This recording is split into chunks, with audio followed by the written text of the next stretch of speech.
Testing 1 2, testing 1 2.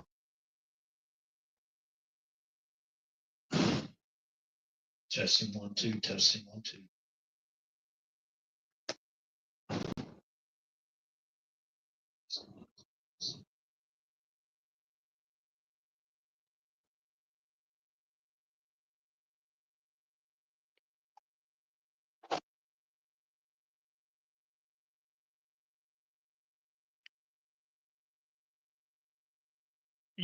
Welcome everybody to the RH live stream, or otherwise known as Area 111.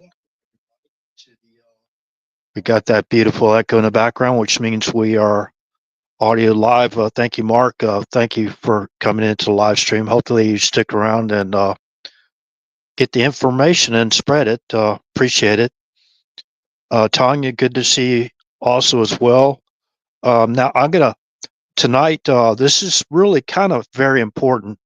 I don't know if once we reflect back on what all has happened, basically since January 20th of 2009, there's a lot of things that have happened over that course of since 2009 till that's what 16 years ago, right? Over 16 years ago. Through that course between the far as the Biden administration, the 3 terms, and the allies that are still running the psychological warfare operation against America and individuals all around the world, or countries all around the world, if we may say. Remember, it's a multinational propaganda campaign, not only against American citizens, but against people around the world. So we have the facts. I mean, they're very solid. I mean, they are insurmountable facts of what they've done to our country and what they continue to do in misleading us into a war that should have never started to begin with. Now, we have to go back to the cause and effect, and I will discuss that. Okay, so the title of the live stream is Cause and Effect, the Overthrow of Yanukovych and Destroying Free Press, destroying our free press. They actually did it.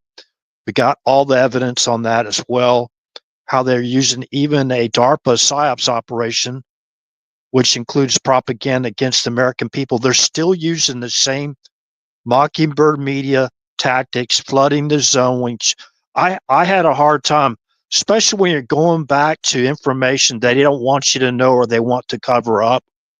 So we can't expose their activities, covert activities and overt activities, not only against American citizens, but freedom-loving people around the world, to include people that are just victims of circumstance in the country they leave, because they had, the great-great-grandparents that are descended from their family, that have been, they were born and raised in the countries they're out. You could talk about Iran, as far as that goes, China, North Korea, Russia, and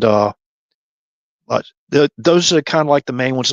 Also, you can basically reflect on us as well, going all the way back to our independence, the Revolutionary War, how we fought for our independence, fought for our rights, and far as the uncivil war, and all these other wars, that has happened. So stand by here real quick.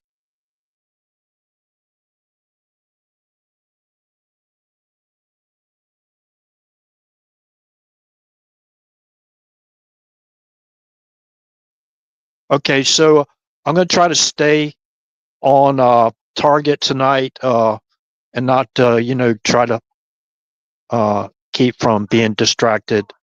But, there's domestic things that go around in our homes. We have another life as well. But again, I appreciate everybody coming in today, and we're going to get into this. Now, I know a lot of people will probably say this is repetitive, but this is very important. We still have not regained our free press. You see it every day. The arguments, the stupidity of these people believing that we're gonna trust them with the information they've been giving us all these years, when they actually let's go back and let's start reading these source references. Now, this is very important. For the source references, I refer everybody to my Area 111 profile. That's area, capital AREA, the numbers 111 without a space at True Social. Okay. So once you go sign on to True Social, really good. I've not at least not to my knowledge, I've never been censored on True Social, but I know for a fact I've been censored on Rumble and YouTube. I've been deplatformed off of YouTube multiple times, censored multiple times, been censored on Facebook multiple times. I've been suspended from Facebook multiple times. I've since the course of 2008 up until now, I've been writing articles. I'm a writer. I'm a published author, published with the Library of Congress. So I've been writing on my spare time. And when it began is when people in the leaders from the church or Christian community approached me to warn me about who Barack Obama was all the way back in 2008. Okay. I had no idea who the guy was. He was just came in new on the scene. I think he only served one term at the Illinois State Senate, and then he became a Illinois U.S. senator for one term, and then the guy's running for president, and then he wins. Okay, obviously, we already know with the background of John Brennan and the Analysis Corporation and the Intel community that Barack Obama was an Intel construct. I mean, you have to be really, really unconnected to reality not to understand that. And this is the main problem. It was a covert operation to get the guy installed into office. Yeah, he won in 2008. I'm not disputing that. But what helped him win in 2008? What helped him where he could even run for president to begin with in 2000 and campaign, whatever, started in 2007, whatever. Remember, his senior campaign advisor was John Brennan. And we've seen all the history of that. I mean, it's really, really commonsensical to understand that they wanted this guy in office. Before John Brennan was basically selected to be the CEO of the Analysis Corporation,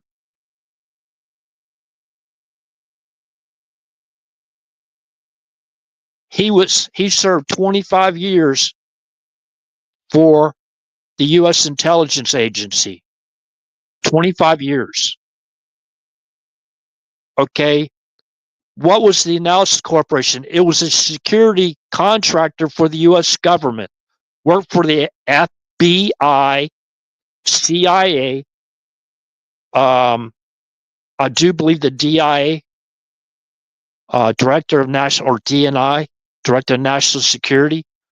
They worked for pretty much all the intel agencies as a contractor for the U.S. government. Now, because of the help that, what did the Analysis Corporation do? They actually conducted surveillance and security operations. They were charged of the security of the U.S. State Department, cybersecurity. They're part of physical security, cybersecurity, and conducting surveillance on people they put on the watch list. Remember going through the whole process again of how they overthrew our president.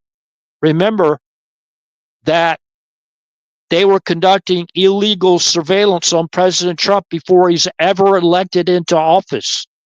They were already conducting surveillance operations on Donald Trump.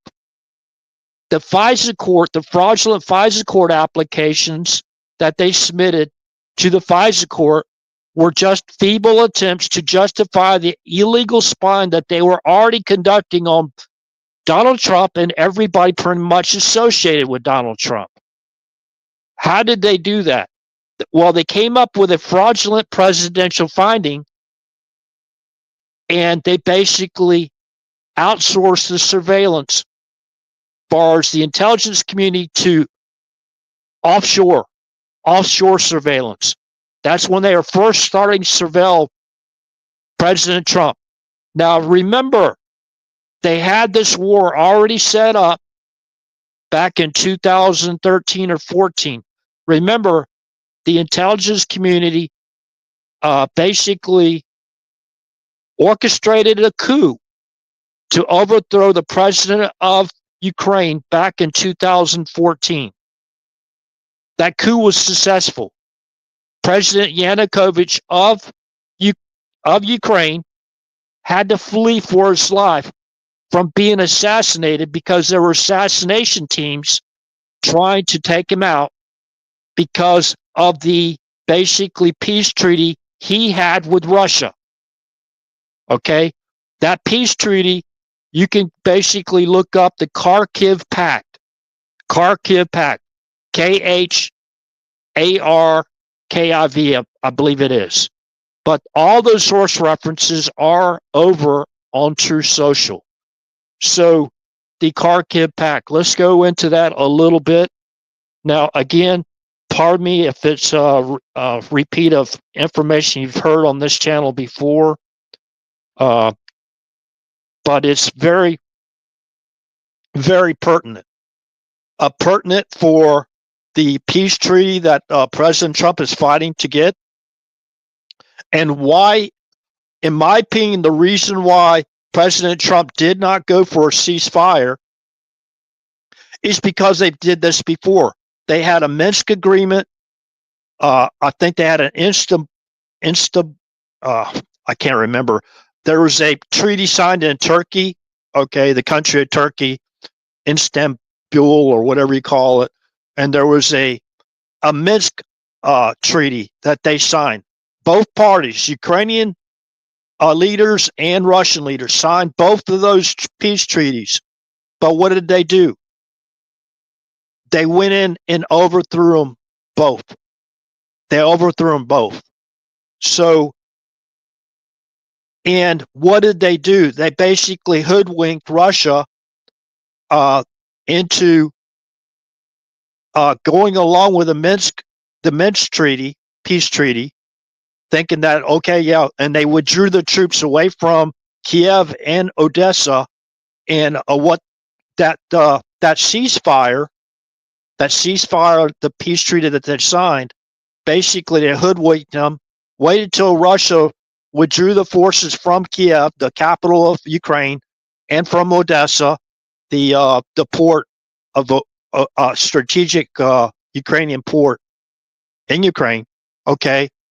And then to build up their army and their forces using NATO, the EU, and using, of course, the Biden administration, which was heavily behind all that stuff, right? Okay, so in the place card holder video on Rumble, I have a video clip of President Obama talking about that, Yanukovych fleeing to Ukraine, and then we brokering a deal to transition power in Ukraine. That was his words for a coup to overthrow Yanukovych. That's what started the war to begin with. In 2014, after the coup, Yanukovych had to flee for his life. On February 21st of 2014, he fled for his life to Ukraine. All he left with from Ukraine was just his hand baggage. They threw his hand baggage into a car. They drove towards Kharkiv, and then they went on I guess it was all set up with Russia that they provide him safe harbor in Russia, or they would assassinated him. That's exactly what they'd have done. I call it Gaddafi-dom. They would have done this. What happened to Gaddafi would have probably happened to Yanukovych. So he literally had to grab hand baggage, had like 3 other people with him, security detail with him, and they fled an early morning night. I have a video of that, and I think I shared it over on True Social. I'm sure I did, but hopefully you can find it there on my profile at Area 111. So, anyways, now I'm all for the peace treaty to stop the needless war. But anyways, I'm going to get into the to when they use the DARPA program to basically start running the anti-Trump people, led by Stanley McChrystal. They really started it up. I mean, they jacked up the propaganda or psyops operation, propaganda operation against Trump, and former General Stanley McChrystal was running that anti propaganda or psyops operation against President Trump. But anyways, that's all facts. This all come out. And what did they do? As part of their propaganda operation, they flooded the zone on far as when you go to your Google searches to find any of the stuff. It's very, very hard to find and narrow down those articles about how they used basically altered the Smith-Mundt Act.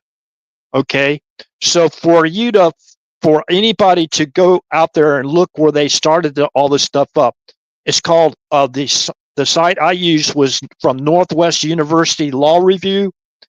The title of the article is called "Apple Pie Propaganda." Question mark the Smith-Mundt Act before and after.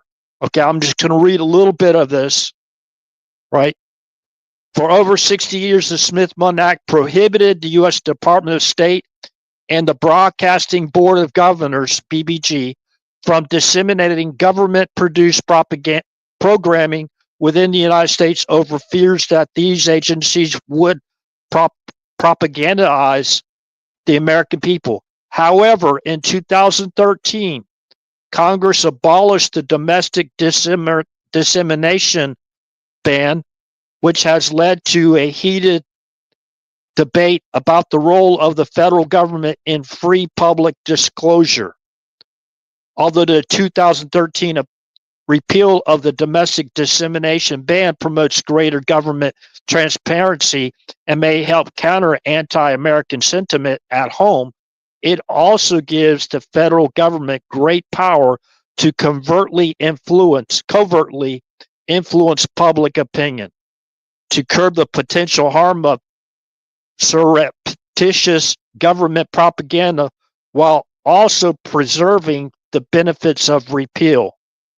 This note advocates for requiring the State Department and the BBG to clearly attribute any government-produced programming these agencies disseminate within the United States. Okay, so it goes into all the details.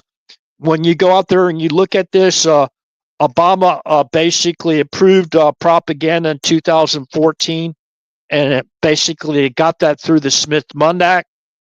I guess that's when they funded it. They funded their psychological warfare / propaganda operation through the defense. What do you call that? The defense funding. What do they call that? National Defense Funding Act, or whatever they call it. If somebody can help me out there.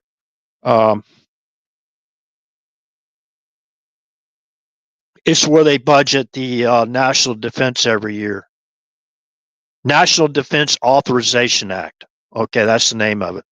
Through that, they actually funded the DARPA psychological warfare operations, which includes propaganda. And if you want to find that out, how does that tie together? The PSYOPs operation that they're still running against the American people.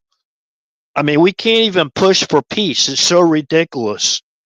You know, the psychological warfare propaganda operation is in full effect. Everybody should be able to see it now, clear as a bell.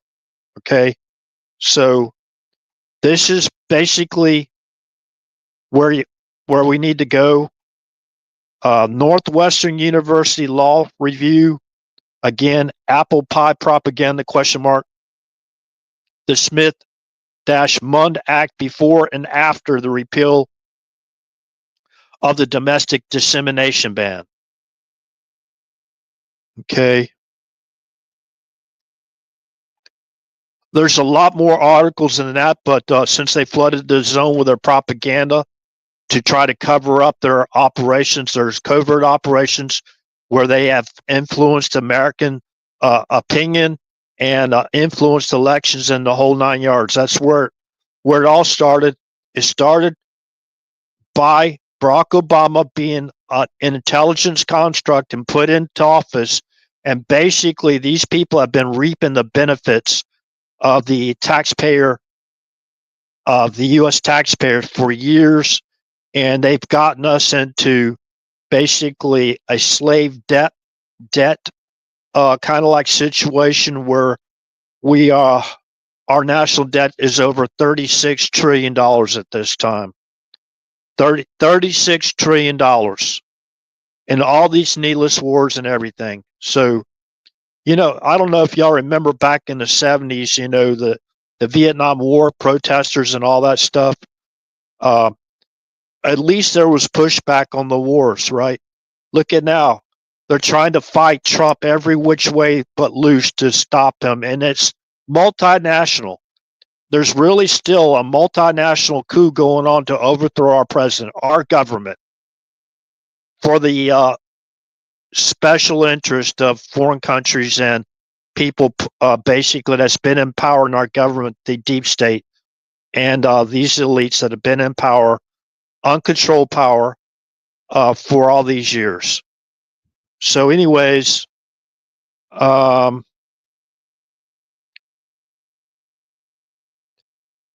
freedom of the press. Now, if anybody says we have free press, I mean, you see these people there.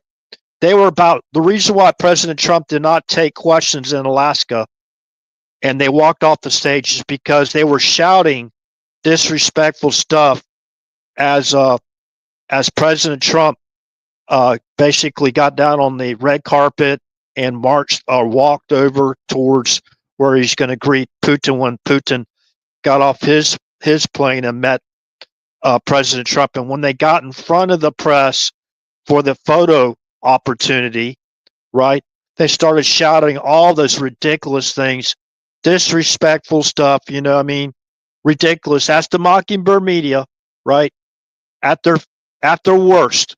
I'm not saying at their best. I mean, they could at least be respectful, but whatever. Trying to disseminate propaganda for the whole world.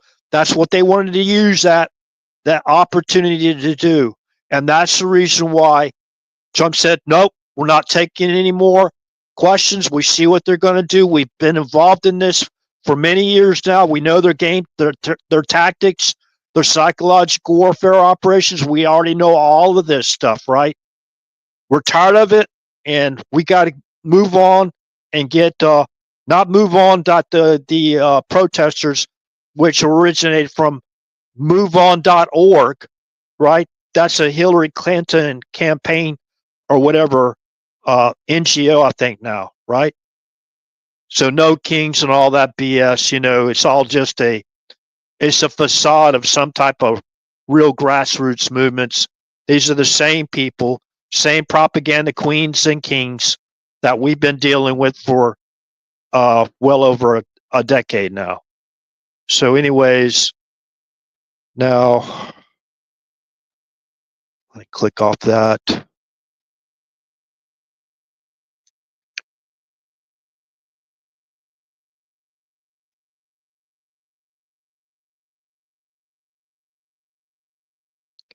Now, I want to, the First Amendment, read y'all from the First Amendment.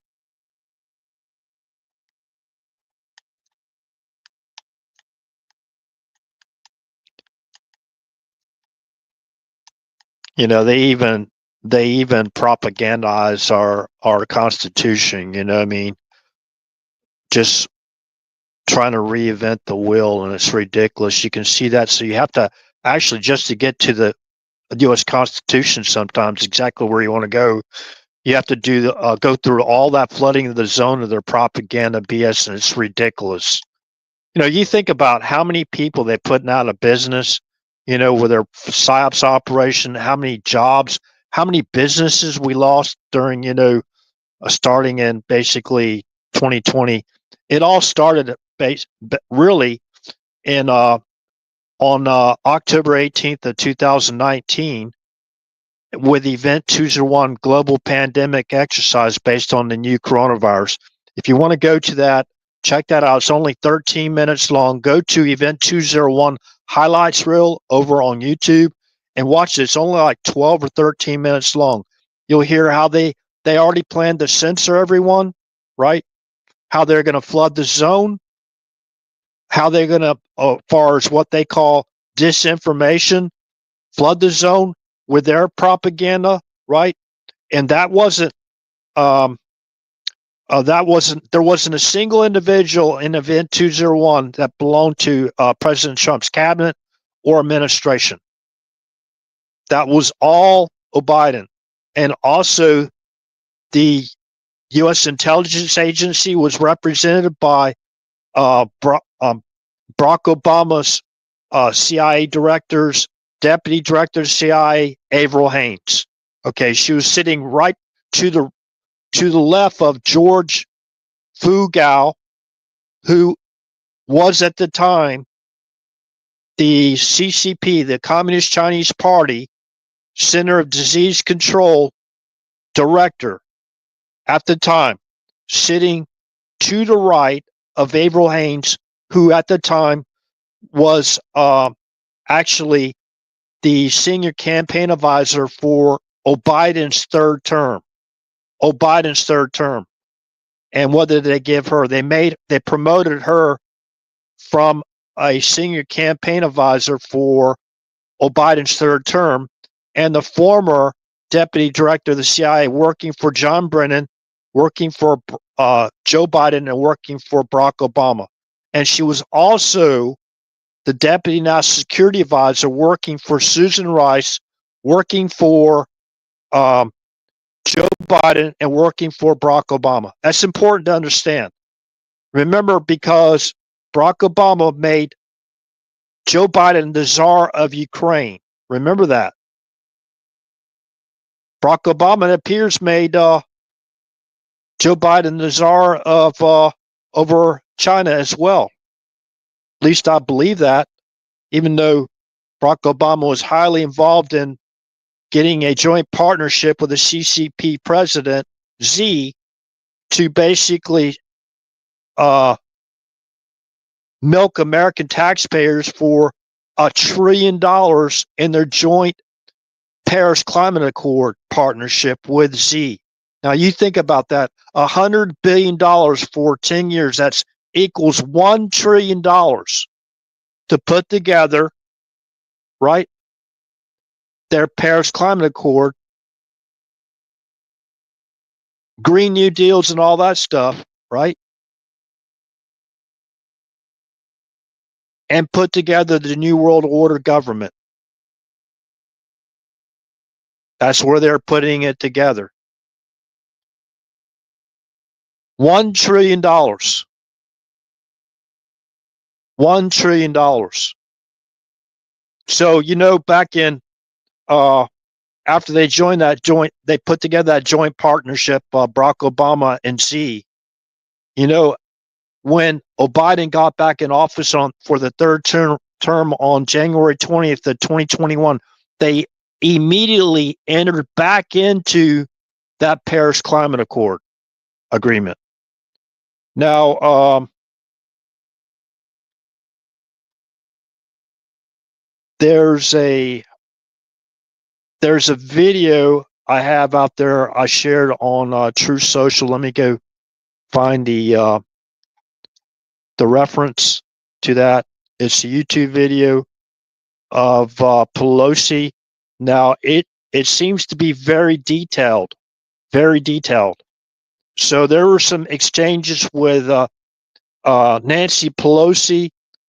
I think it was on CNN, if I'm not mistaken, with Tulsi Gabbard, our DNI, and she basically called Tulsi Gabbard a agent working for Russia. You know, start that they're holding on to that Russia BS, right? And she basically came with her facts. She came loaded, right, with the information, and she broke out some files. She had authorization to declassify those files, and she went through family operations through shell companies and everything like that. So I don't know if that's actually true or not. So y'all can go watch that YouTube video real quick. Stand by. Let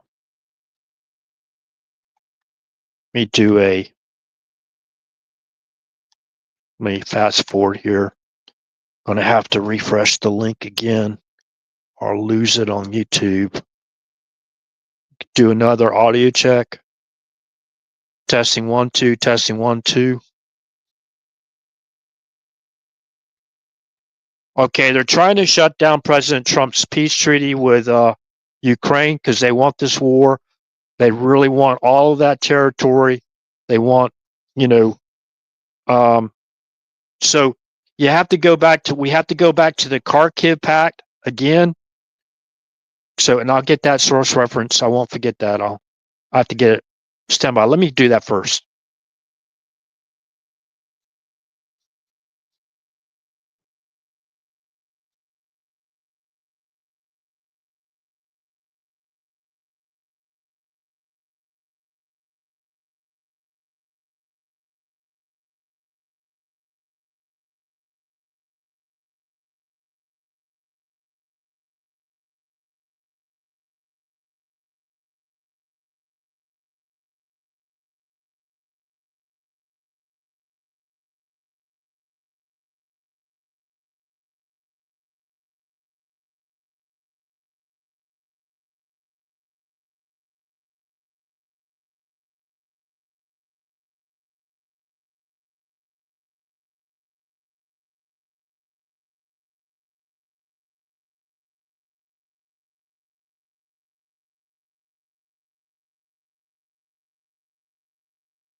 Stream here real quick.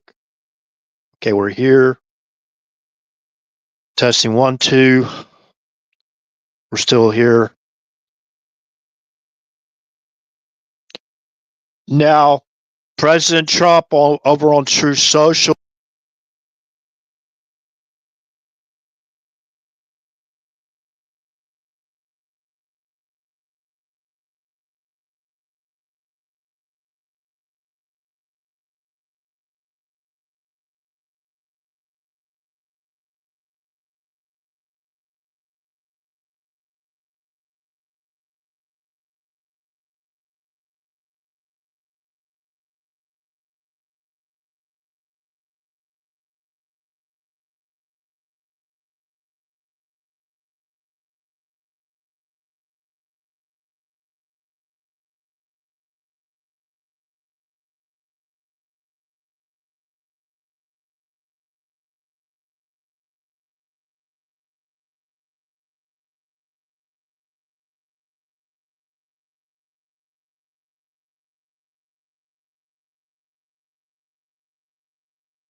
Oh, by the way, I didn't unmute my mic. I thought I had my mic muted. Testing 1 2.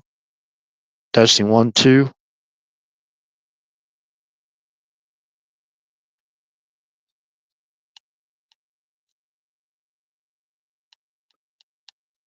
Okay, that was a rookie move. I didn't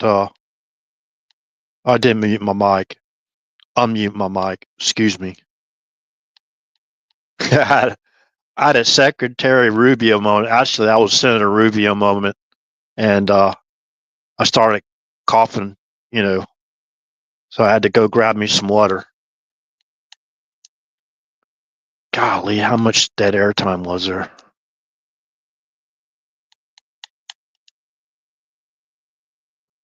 So we really want peace. We really want peace. You know what I mean? And they're out there playing. Let me. They're trying to throw monkey wrenches into Trump's peace treaty. Trying to get together with Putin, and obviously they try to force us out of that. And you know what I mean? And I think it's important that that we know. I shared this information the other night, and actually Putin talked about it. Surprisingly, uh, I don't think that they watch what I have to say or listen to what I have to say. But anyways, they Putin talked about in that press conference about Big Diomede. That's Diomede. That's a little island there in the Bering Strait, and from the far western point of Alaska or the United States to Russia, like a peninsula, the mainland of Russia, to the mainland of Russia. That's only like 100 miles. And when you go from at the Big Diomede Island and the Little Diomede, the Big Diomede is on in Russian waters at the Bering Strait. We actually we merge together at the international date line, it's called. And say, for example, if it's 2,300 hours the in Alaska waters there in the Bering Strait on the Little Diomede before you get to the Little Diomede heading west. If you go to the Big Diomede and you cross that um, international date line, it becomes 0001 hours the next day. So, like if it's Sunday at 2,300 hours in Alaska, they're offshore at the Little Diomede Island. It's if it's 2,300 hours, if you just step right across that international date line, it's Monday morning at 0001 a.m. Monday morning. So it's just an hour, even though it only takes maybe a few minutes to get across that line. It's another day in Russia. So, anyways, I thought that was so we border Russia at the that's our far west border. It's a water border in the Bering Straits. And what I really like I said, I'm not apologetic for communism or Marxism. My gosh, if you follow this channel, you know that already for any length of time. Of course, you know that. And I apologize for that dead air time. I had to go grab some water. I thought I unmuted my mic, but I didn't. And they can actually take over your devices and do that themselves. Believe it or not, they can. Um, I talked about the microchips and how the the technology, how that's really uh, is advancing quite a bit. Let me see here if I find that little blue book, that dark blue book, right?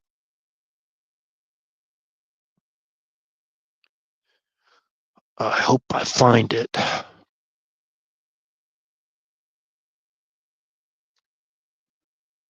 Let's see. Oh, great. I just found it. Okay. Now, unbeknownst to President Trump, in my opinion, they've already microchipped him. And the technology as far as microchips, it's been so far advanced. I mean, we're talking about really, really, really micro.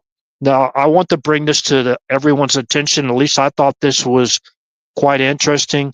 Uh, I'm looking at a passport here, and on the inside back cover of my passport book, okay, you'll see a photograph of the moon, and you'll see a photograph together on the same photograph.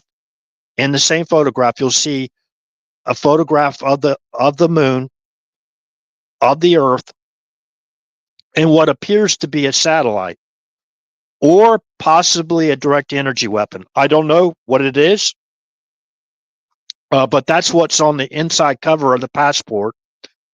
The last page of the book, for me, not the inside cover of the book. That's not, they don't have it numbered as a page, but page 28, it tells us this document contains sensitive electronics. For best performance, do not bend, perforate, or expose to extreme temperatures. So listen to this term, electronics. So electronics, let's go into this real quick. This is how they've been spying on every word President Trump says, pretty much. I don't know if President Trump has been scanned for the microchips or not, but they are RFID chips. Okay, and let's go in and let's read the definition for electronics.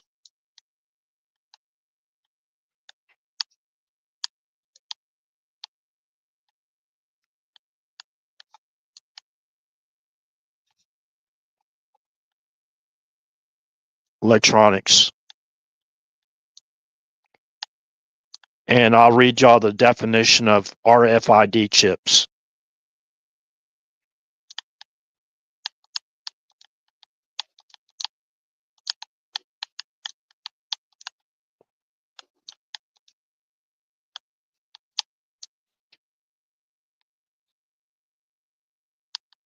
So if you think you got your cell phones or whatever, everything, every other device, you don't know if they've bugged your facility, whatever you're at, which they've been conducting, they're still conducting surveillance every single day, right? And they probably got President Trump to agree they should do it, right? He probably says, "Well, I don't have anything to hide. You got the security authority, whatever you call it, security clearance to see this information.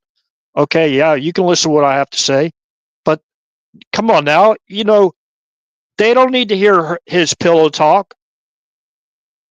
They went in there, they raided his own home. What do you think they were there for? They shut down the cameras, right? They confiscated the camera stuff, right? Because they're trying to find dirt on themselves that the president declassified.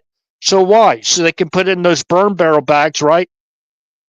Those burn bags so they can throw them in the burn barrel or the incinerators. It's exactly the reason why they did that.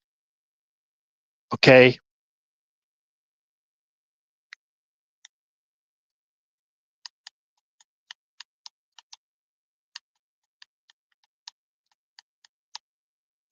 So all the people out there saying, "Oh, those are all conspiracy theories." That's ridiculous, right? You can actually go to your own passport and read it for yourself. Okay. Look through that. So they don't want you to perforate, right? Do not bend. They don't even want you to bend this book, right? Perforate or expose to extreme temperatures, like in Alaska. Okay, branch of physics and technology concerning the design of circuits using transistors, Okay. What else? And microchips, and with the behavior and movement of electrons in a semiconductor, vacuum, or gas. Circuits or devices using transistors, microchips, and other components. Okay, this is an example, a sentence in a sentence. The electronics have been incorporated inside a connector. Okay, connector. And I had somebody say, well, okay, well, those don't transmit that far. It's only when you're going through and you're scanning when you're going through, what do you call that, at an airport, checkpoint or whatever, TSA, whatever, and going into certain buildings. So let me ask y'all this question. They got ability to put electronics in your passport or in a chip, like your identification or your badge that you're wearing, your security badge to enter into a skiff. So what are they going to be able to retrieve once you leave the skiff? Or what if somebody else has one of those devices on their body? Is everyone that goes into a skiff, say with the President of the United States and the DNI or whoever that has the authority to, or the clearance, does everybody, are they all patted down? And do you know if they're microchipped or not? Or that information that they're picking up from their transmitter or being stored on that chip or whatever they have, those electronics they have on their body, or their microchips that are inside their body, concealed. Do you know that they're not recording those conversations to basically leak or whatever, conduct psychological warfare, covert psychological warfare, propaganda operations against our leaders? No, I don't trust any of them. I don't trust any of them. And basically, this all ties into DARPA running the psychological warfare operation / propaganda against American citizens. That involves the 17 intelligence agencies, right? Okay, let me start deleting some of these. Now, I'm not calling everybody out there bad apples, but there's a few bad apples in every organization. There's people that are compromised. They basically, for what? How can you compromise? How can you subvert individuals worldwide, in other countries as well? Well, you can compromise them with sex, money, or threats. You know, all kinds of ways you can compromise or subvert officials. Okay, so if you want to learn that and read the actual the mission statement from a division within the CIA, go to Special Activity Center Political Action Group, and you can read everything about it. Okay, so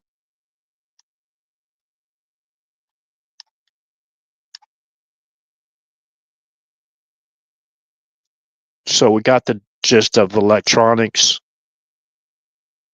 Now, RFID chips. Remember, these are micro like processors. You know, when you see, you can even have those inserted into your pet, but it's more like you can insert a microchip into your pet too as well, right? So it's got an RFID chip in it. It transmits the location of your pet, and they basically inject it what looks like a one of those IV. When they do an IV, it looks like or they take your blood, right? It looks like one of those needles. It's about that small. They're smaller now. They basically they're enhancing the technology of those microchips to a point. I don't know. I'm not read into it, so.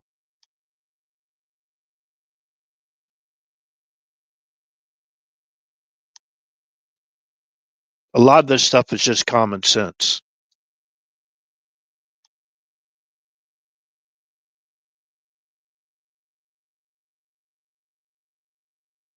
Now, this is a big deal. Once they basically began legalizing propaganda, they destroyed our free press. That's where we're at right now. They destroyed our First Amendment, and they're still covering that up and lying about it.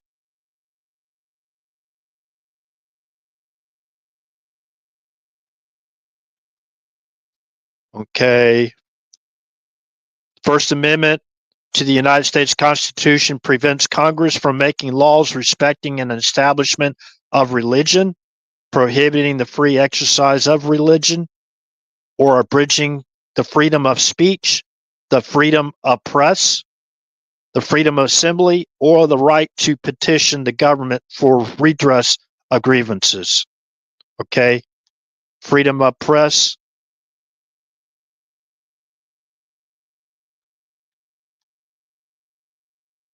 You know, our press, even though they've really done a great job, as far as my opinion, but the what do you call that? That news corporation in the White House. There's a special name for it. I forgot it, but anyways, I won't go into all that. That's all rigged. It's all from a democratic, so-called democratic government perspective. Everything, even when people read Article 4, Section 4 of the United States Constitution, they still revert back to this being Trump's trying to destroy our democracy. We're not a democracy. We are a republic, right? The Article 4, Section 4 of the Constitution, basically, the United States guarantees to each state in the Union a Republican form of government and ensures against invasion and against domestic violence. So that's the reason why. That's the justification for putting federal law enforcement on the streets of America to quell domestic violence, to quell all this theft and breaking in shops and terrorizing people. You know, and the riots. No, Deb, come on now. You know, these are riots. These people are out there shouting their civil disturbances. What do you call it? What do you call there's another name they used to call it? Disrupting the peace or whatever. They don't ever use that term anymore. They say it's legal, right?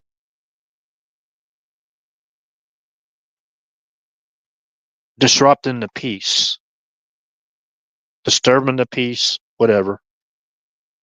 They used to basically go, "Oh, move on now. You know, you're waking everybody up in the whole neighborhood. They don't want to hear your garbage, whatever." Of course, police officers aren't going to say that, but they don't really enforce that. You know, blocking freedom of travel or whatever, a right to travel by blocking off intersections and interstates and all kinds of stuff. These people just get away with literally, you know what? Okay, this article here, Dems deploying DARPA-funded AI-driven information warfare tool to target pro-Trump accounts.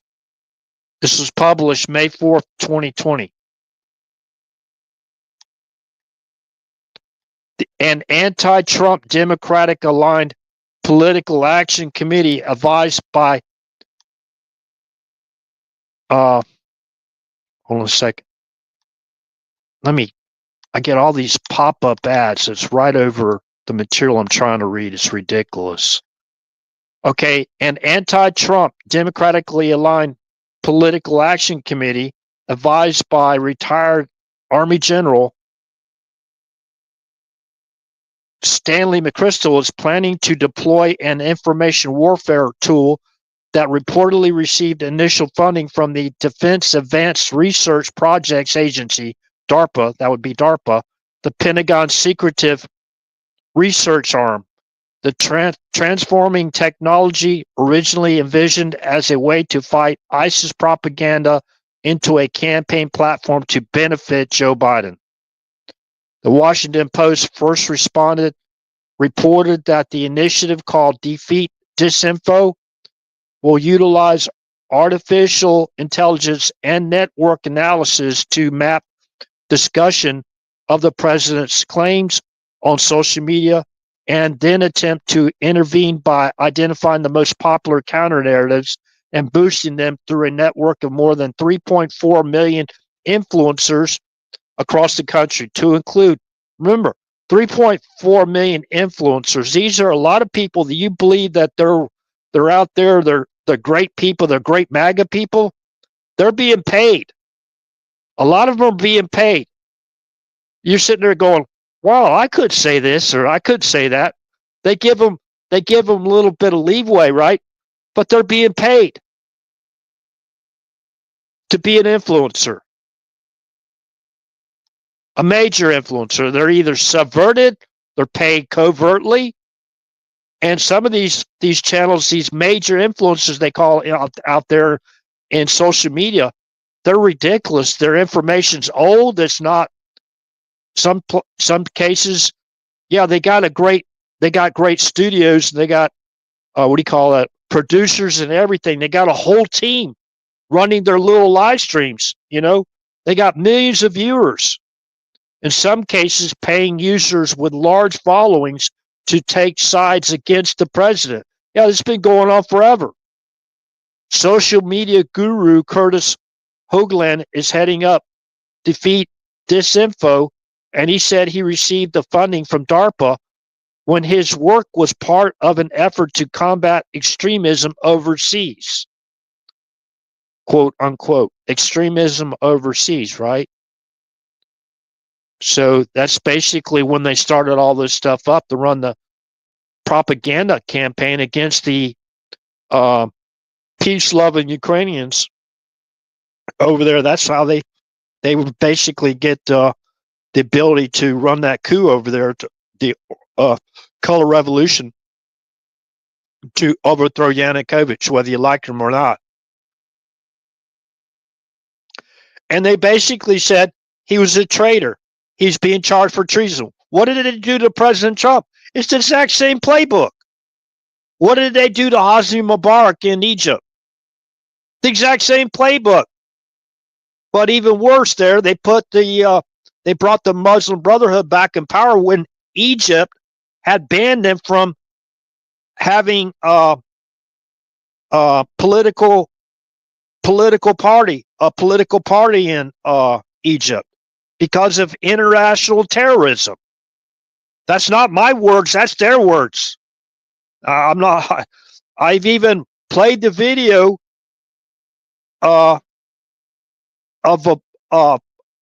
Mohammed Morsi at a campaign rally where he had a guy there, the Egyptian cleric, basically saying that they were going to make, with Mohammed Morsi's leadership. Now he's talking about a huge crowd. The crowd consisted of Hamas and so-called quote unquote Palestinians and Egyptians. His campaign, one of his campaign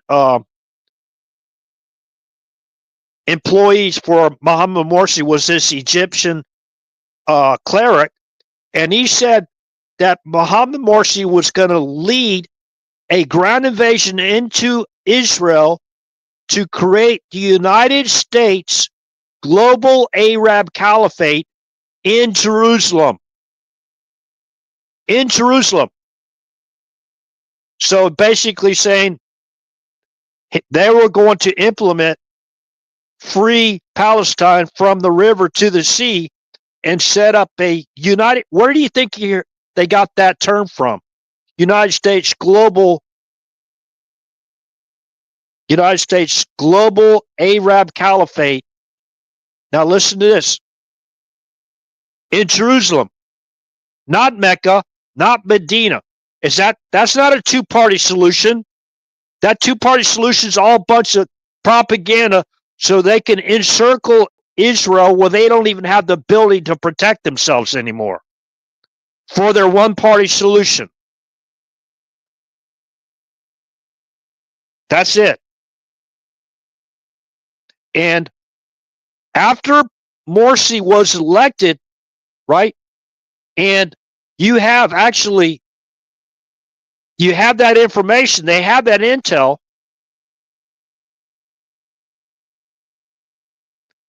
The Clinton Global Initiative invited President Morsi to be a guest speaker. While he was a guest speaker speaking at the Clinton Global Initiative Foundation, he actually said he was soliciting for a new world order. A new world order. They, as far as I know, I can't find any of those videos anymore. It used to be on YouTube. They took it down. I can't find it. If anybody can find that CGI, Clinton Global Initiative Foundation, the speech from Mohammed Morsi after he was elected president, and they also had venture capitalists there. Venture capitalists, really, really rich people, right? What were they gonna? They were gonna invest in. They were gonna invest in the post-Israeli world. Post-Israeli world. Remember that book that Obama was carrying around with him from the author of Free Zarqari called The Post-American World? Well, they had operations to run not only a post-American world, but also a post-Israeli world.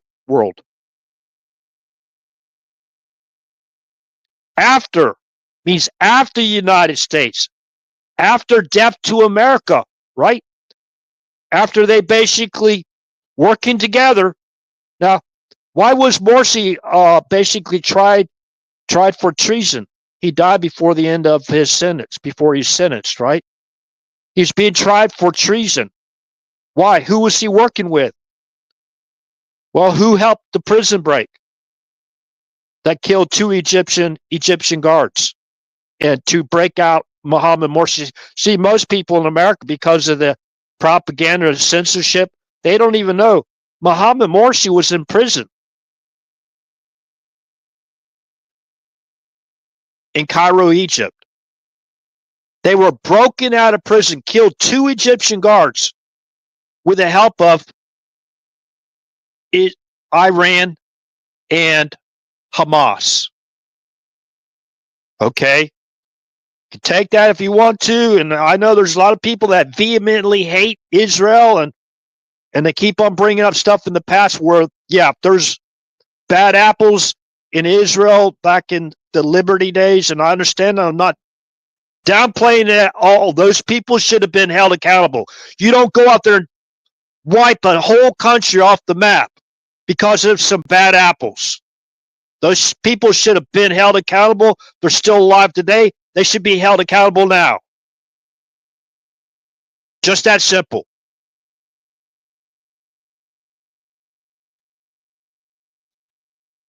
See, that's the go-to. That's their go-to, right? That's what I've seen that so many times, right? Yeah, my heart prayers goes out to all those people out there that lost loved ones in that attack on the Liberty. But I'd like to bring up something that that Liberty was a spy ship. It looked like a civilian cargo ship. There was, as far as my understanding, they basically sailed. I guess you call out. You don't really. That wasn't a sail ship. That wasn't a sail ship. It was like a cargo ship, but it was an intel ship with all the antennas and dishes and all that stuff on it. You know, they were eavesdropping, and basically they went into a kill box. Now there's supposed to be calm silence, so There was comm silence involved, which, what am I talking about? There was a communication blackout, an order basically not to communicate, right? There was an order not to communicate in that area to reveal any type of operations. So while they were eavesdropping on the Egyptian activity and the Israeli activity, that war over there, and they were in a place they wasn't supposed to be. That was actually a kill box that maybe wasn't coordinated with the Liberty because they were in comm silent. So if they didn't enter into that area, that probably would have never happened. But I'm not excusing what happened. And so I don't even really know if they had a hearing and there was, what do you call it?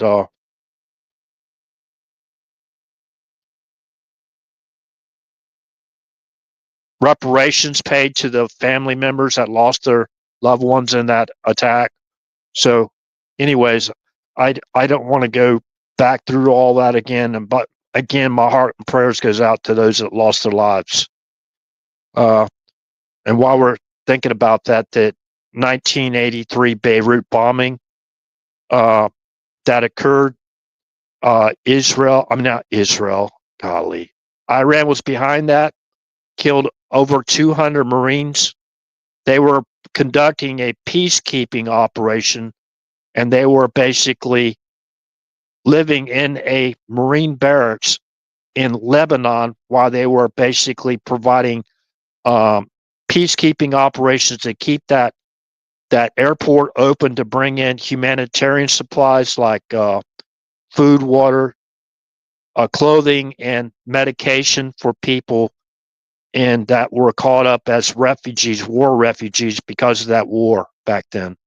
So I can talk about a whole lot more activities, but those are the people that support Iran, and they're still fighting because Trump took out that threat. That was a defensive operation, by the way, because while they're threatening death to America, they're working on a certain program they shouldn't have been working on, right?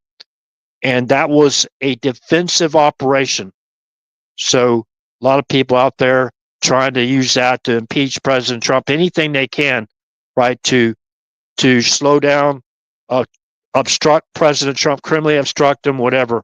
They're going to do it. Now, evidence on that is, I'll just use Norm Eisen as an example. Norm Eisen just came out and basically said he's pretty sure that they're going to eject President Trump out of office, right? And he put together, as of last March, over 200 lawsuits against President Trump and the Trump administration. So the criminal obstruction is still ongoing. The overall criminal coup, that stuff is not legal. That's malicious prosecution. They can go arrest Norm Eisen right now, for a misdemeanor. That's really obstruction of justice of the President of the United States from upholding his constitutional oath of office. They're obstructing him in every which way they can. Remember, his primary job is to execute the law, execute the Constitution, right? Execute it, which means you enforce it. You enforce it. You don't let people be guilty of mass murder by directing and facilitating an invasion that caused the deaths of hundreds of thousands of Americans. When we consider fentanyl alone, you just don't allow them to keep that operation going, resulting in more murders, right? So Trump had to shut that border down. President Trump had to shut that border down. He has to deport all those people that came into our country illegally. That's part of our immigration law, upholding the immigration laws.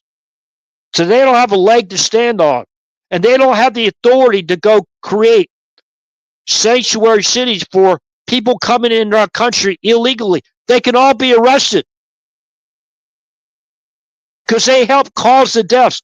Look at all this theft and look at all the rapes and the child trafficking, the sex trafficking, the weapons trafficking, the biological weapon mules coming across our border, known known by themselves that are coming across, or unbeknownst to them, people that are being used. They inflict them with, they just scratch a little hand or whatever, right? To to pass on that little, give you a little injection. They got a mosquito or something, and bite them, whatever, and they're bringing it across the border while they have the antidotes, whatever. I don't know. Everyone's presumed to be innocent until proven guilty in a court of law, right? So I don't know if they're actually doing it or not. They just spread a bunch of mosquitoes in Florida, a certain type of mosquito, right? Remember the Zika virus? Remember all these deadly viruses? Man, that's like going back to Dr. Mengele days, like the real Nazi Germany. You got this guy with this little round glasses or whatever, sitting in one of those bleachers without a mask on next to his buddies, whatever, at a baseball game. You know, the ridiculous of this is a demoralizing campaign, in my opinion. Remember Gavin Newsom? He had that big gathering at his home, and he actually has a video of it that got out in the public domain. There's like 10 people, over 10 people there at that huge table where they're having all this food, whatever, eating dinner, whatever it was, with no mask, where they told everybody else you got a social distance and you couldn't have so many people in your home and all that stuff. Remember, remember Nancy Pelosi going to to get her hair done, had her hairdresser open up, right? You see her walking around without no mask on, whatever, getting her hair done, right? Rules for thee, not for me, right? Rules for thee, not for me. So I wonder who's going to be the first one to basically be cuffed. Who the first one? Are we seriously? I mean, let me share a couple avatar photographs to remind people what we're talking about here.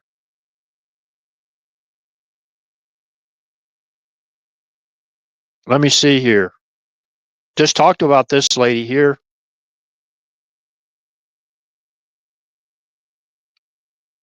Remember this one?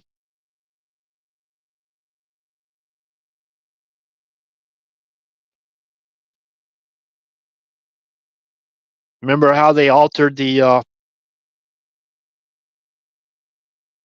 ICA? Hold on a second. Let me fast forward. I'm pretty sure y'all already saw it already.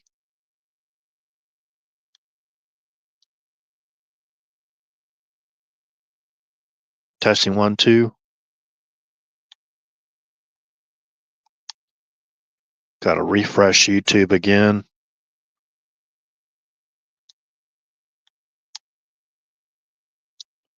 Okay.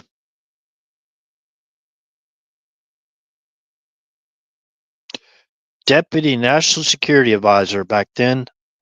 That was October 18th of 2019. That again, that's Event 201. She's a major participant in Event 201, global pandemic exercise based on the new coronavirus. Where was that virus created at? We're talking about biomules, right? Remember that? Okay, who's the other individual? Talked about that? Yes.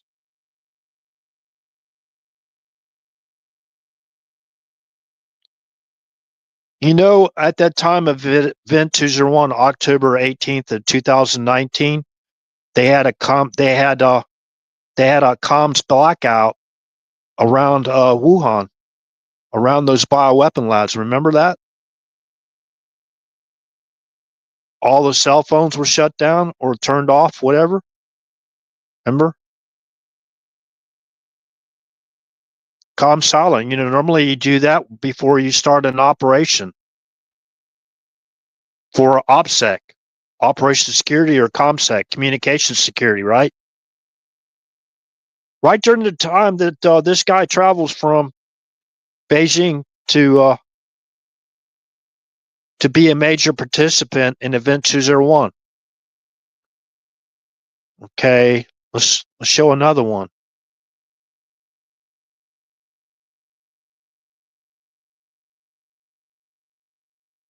Remember this one? Remember the reset? Remember the reset button? Remember the uranium one? Remember Peter Schweitzer's book called Something Cash? Who do you see on the right of that avatar from our right? That's Sergei Lavrov, the foreign minister of Russia, by the way. He was there on Friday in Alaska with Putin, part of that entourage that came from Russia. So remember Uranium One.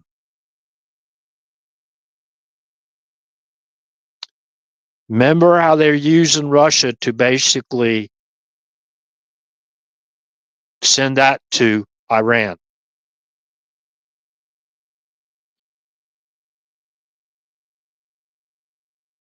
Remember unlocking over what was 300? No, I think it was $150 billion for Iran. Remember the pallets of cash? Remember that? $400 million in cash. And I think later on they gave them the total amount about over $1 billion. Over $1 billion. Think about that. Think about it. If we had done a smidgen of that corruption in the Biden administration, either the first, second, or third term. Think about if we had done any of that. Golly. And the professionals at gerrymandering, these hypocrites, remember? Let's go back and let's talk about Acorn, Mr. Acorn himself, BHO. Remember Organizing for Action? Organizing for Action put together, founded by Barack Obama and Eric Holder. After Acorn was revealed what they were doing, as far as our ease was concerned. Then it rolled into Organizing for Action. And then it went to the National Democratic Redistricting Committee. That's an organization founded by Barack Obama and Eric Holder. So that's why they're accusing the GOP and Gavin Newsom has got the stupidity to tell Trump to stop cheating, right? Threatening President Trump, telling Trump to not stop cheating. You got to be kidding me. What a clown.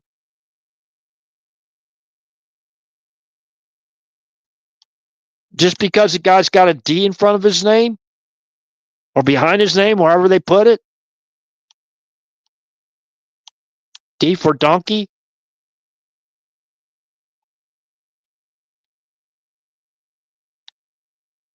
So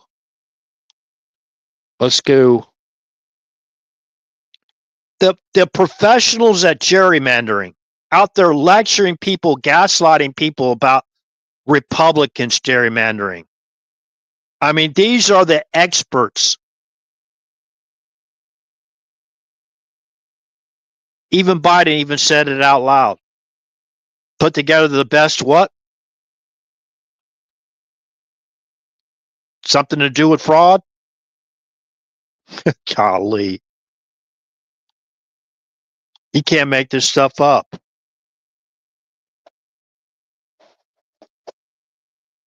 It's all just a joke, right, for them? Living a life of rich and famous at the expense of the lives of hundreds of thousands of Americans. So who do we think that was facilitating and directing an invasion into our country that caused, at minimum, hundreds of thousands of deaths, the least that we know of, with fentanyl alone? Who do we think was facilitating and directing the invasion? Where do you think they wanted those individuals that they were bringing in illegally? Where do you think they wanted them to go? Well, who was guiding that them to go to certain districts? Well, common sense would say, if you're on top of it, National Democratic Redistricting Committee,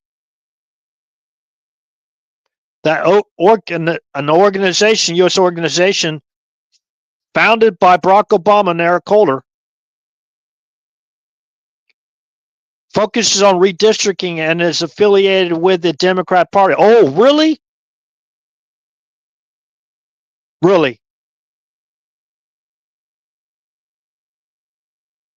The organization coordinates campaign strategy, directs fundraising, organizes ballot initiatives, and files lawsuits against state redistricting maps. What are you seeing right now? The lawfare, right? That's how they do it. At launch, the organization announced that it intends to support Democratic candidates for local and state offices in order for them to control congressional map drawing in the redistricting cycle following 2020 U.S. Census, and using the census, right, for all those mail-ins, right, through the electronic. Let's go back and read the electronic. They were actually voting by email. Can you believe it? You could actually print out a ballot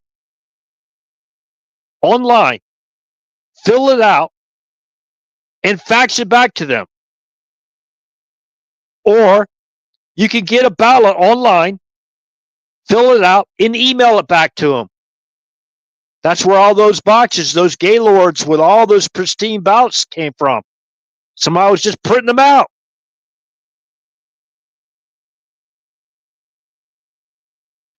Remember those black draped tables? Remember? Was it State Farm Arena? Where after they kicked out the observers? See, they got their disinformation campaign already going on, right?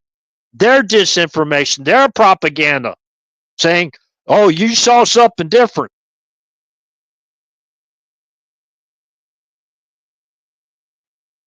Fonnie Willis, ring a bell? Remember they're trying to, was Bill Barr trying to get, set up the RICO Act, fraudulent prosecution against Trump. Remember that? So let's go back to that. Pulling out after they kick out the observers. Okay. Let's go to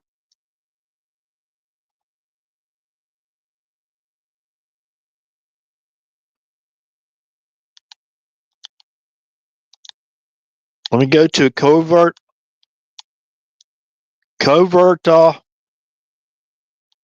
entity, whatever, the agency.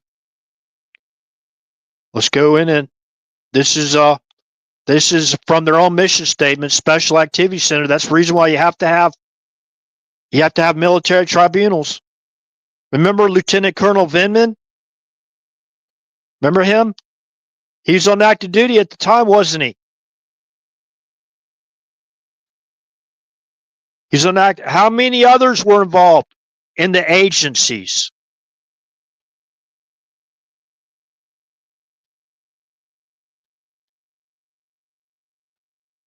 How many more were involved in agencies? directly involved. Okay, let's go ahead and read their own mission statement. The Political Action Group is responsible for covert activities related to political influence, psychological operations, economic warfare, and cyber warfare. I think, since Stanley Crystal retired, I guess, and he started running, I guess he was helping the Dems run that psychological warfare operation against American people to influence whatever, you know what I mean?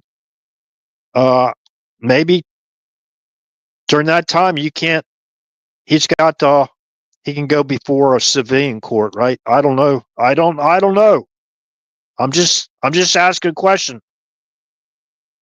Tactical units within SAC can also carry out covert political action while deployed in hostile and austere environments. A large covert operation typically has components that involve many or all of its categories, as well as paramilitary operations. Covert political and influence operations are used to support U.S. foreign and domestic policy. Don't believe this, and we've already proved that they are operating on our soil. And all you have to do is look at that letter signed by those 51 intel officials, right? That's exactly what they're doing. And actually they clarify it in their mission statement when I read a little bit further. And I'll stop and explain that and highlight that when I get there. Covert political and influence operations are used to support U.S. and domestic foreign policy, as overt support for one element of an insurgency can be counterproductive due to the unfavorable impression of the United States in some countries. Okay, what about unfavorable impression of an insurgency? What happened? What coincided with the invasion from January 20th of 2021 to January 20th of 2024? Wait a minute. No, to January 20th of 2025. From January 20th of 2021 to January 20th of 2025. With the invasion, what coincided with the invasion into our country that brought in what some people say is up to 30 million people? What coincided with the invasion? The foreign military and terrorist insurgency to our country. See, that was counterproductive, right? There's sleeper cells right now that haven't even been activated. They're waiting to see if they're held accountable, and that's when they're going to activate their sleeper cells. So there has to be some posturing, right? Because we got the, you call the White Hats. White Hats have intel too.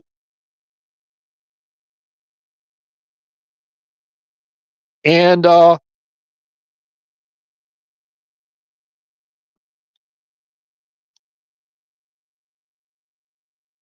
they can't hide behind their classifications anymore.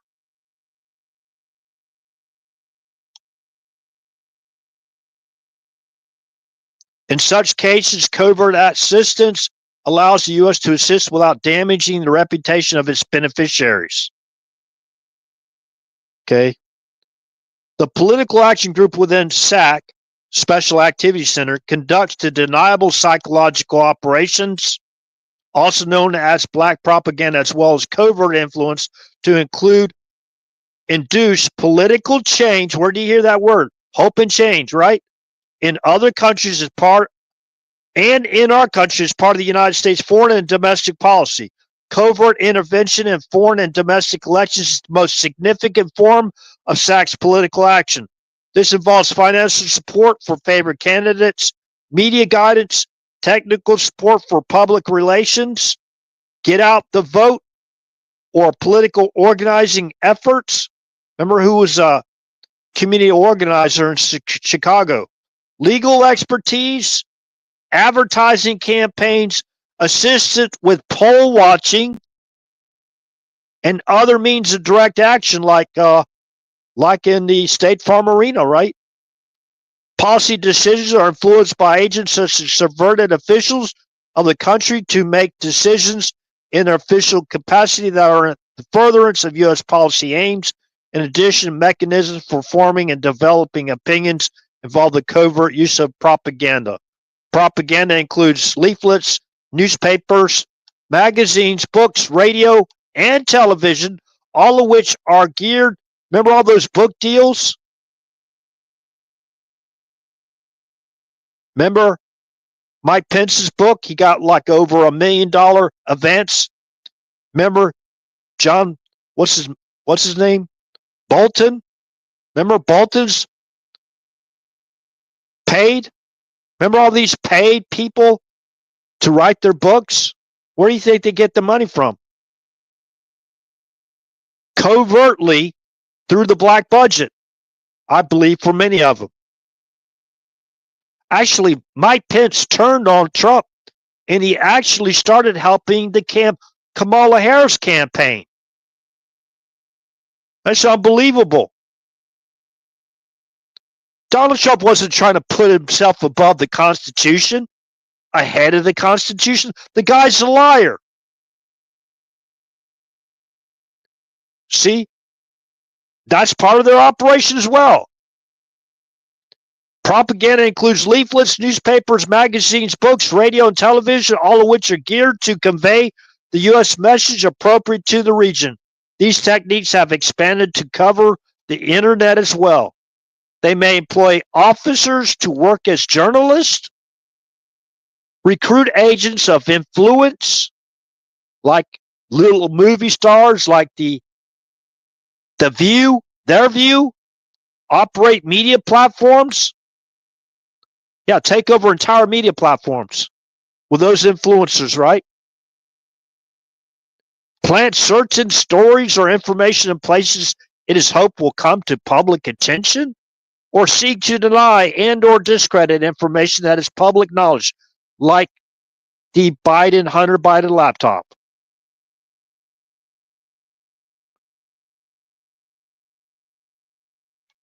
In such efforts, black propaganda operations denote those in which the audience is to be kept ignorant of the source.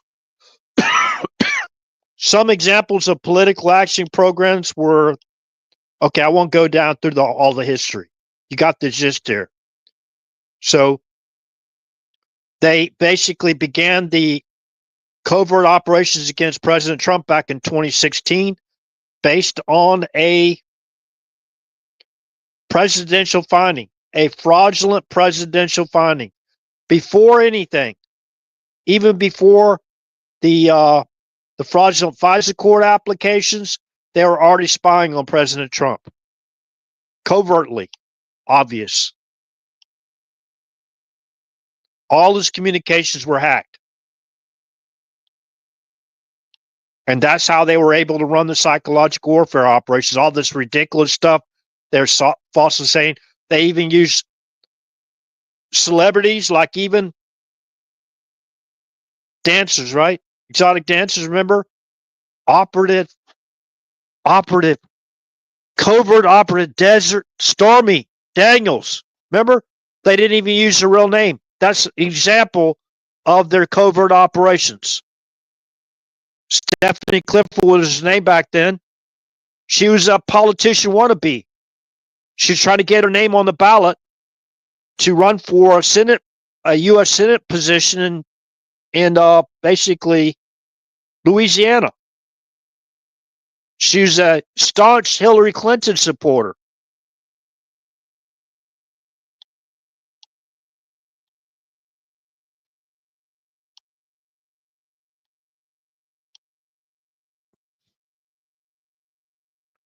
Okay.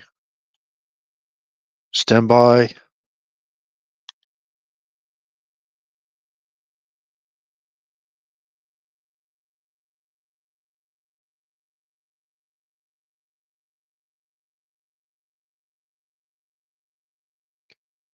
The CIA is authorized to collect intelligence, conduct counterintelligence, and conduct covert action by the National Security Act of 1947. President Ronald Reagan issued Executive Order 12333 titled United States Intelligence Activities.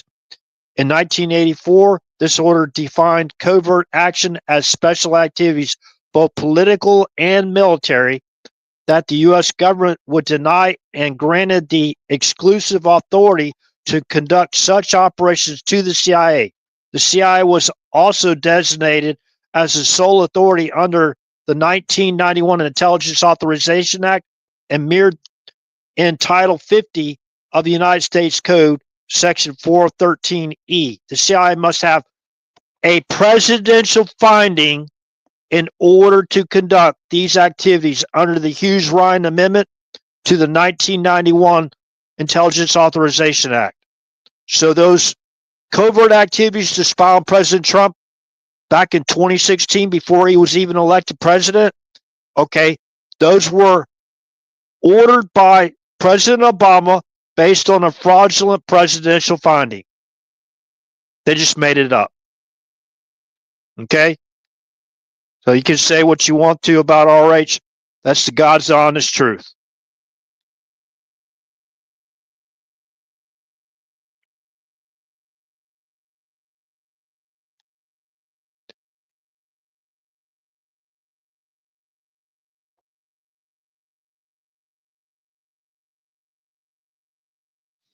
Okay.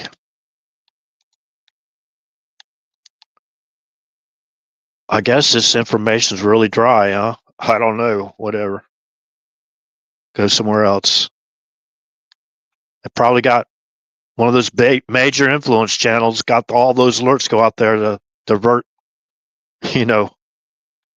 followers of this channel, which I admit, they really did a number on RH as far as destroying all his followers, censoring them, deplatforming them. They did everything they could to keep from me sharing the truth, the whole truth, and nothing but the truth. So help me God. Yeah, some of these things might be proven to be inaccurate. If they are, hey, those out there listening to this channel, you find the information, share it in the comments section so I can review it and make the necessary corrections.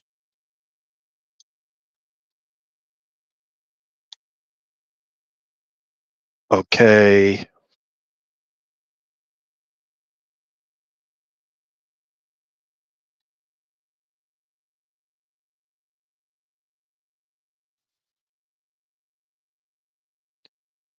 And while we're talking about Fulton County and Fawny, I want y'all to check out this from Voter GA. Voters organized for trusted election results in Georgia. Refutation of Georgia Secretary of State Brad Raffensperger's false election claims. Produced for Georgia County election officials and the Georgia General Assembly. On January 6th, 2021, Georgia Secretary of State Brad Raffensperger wrote to Georgia congressional members, Vice President Pence, and leaders in U.S. Senate and House claiming that false allegations about the November 3rd, 2020 general election in Georgia were being made by the president and his allies. The contents of his letter dramatically contradicted findings by the Georgia General Assembly based on extensive firsthand testimony from 3 hearings. December 3rd, Senate Judiciary Subcommittee. That's December 3rd, 2020, Senate Judiciary Subcommittee. December 10th, 2020, House Government Affairs Committee. December 30th, 2020, Senate Judiciary Subcommittee. On December 17, 2020, the Georgia Senate Judiciary Elections Law Subcommittee provided their election integrity findings to Secretary Brad Raffensperger and the executive branch. The subcommittee chair was former Judge William Ligon, that's spelled Ligon, with 16 years experience dealing with evidence. Finding number 9 of his report states, the oral testimonies of witnesses on December 3rd, 2020, and subsequently the written testimony submitted by many others provide ample evidence that the 2020 Georgia general election was so compromised by systematic irregularities and voter fraud that it should not be certified. When Senator Ligon was asked, what did Secretary Raffensperger do with the evidence in your report? He stated, the Secretary did nothing. The Secretary did not even reference any of the General Assembly's evidence in his letter to Congress. I won't go down the whole report. There's 18 pages of this report. Y'all can read it yourself. Just Google search this is from Voter GA. The title of the article or the evidence basically collected during the investigation. Refutation of Georgia Secretary of State Brad Raffensperger's false election claims. So, anyways,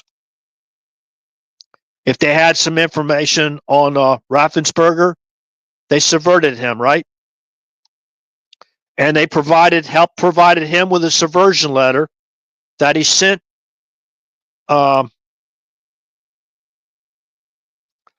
based on claims made in a January 6, 2021 letter to the subversion letter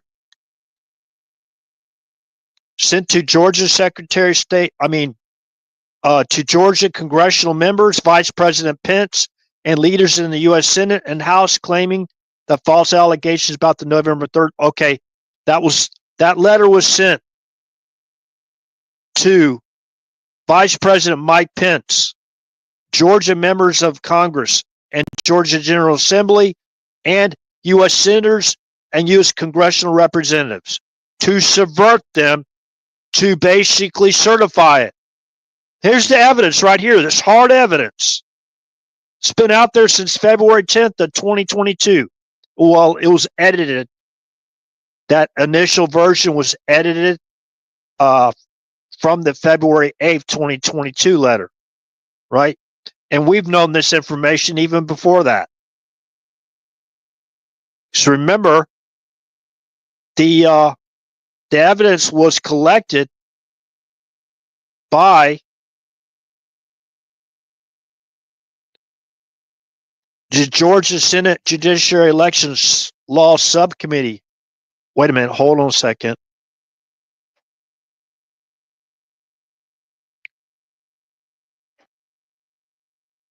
What was that judge's name again?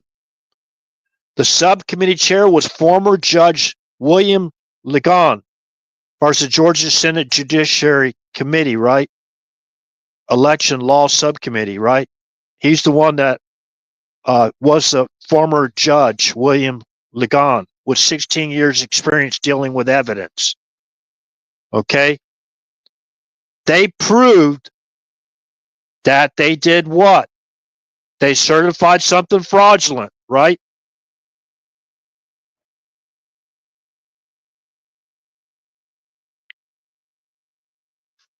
So probably Mrs. Fonnie Willis, she probably got that subversion letter herself.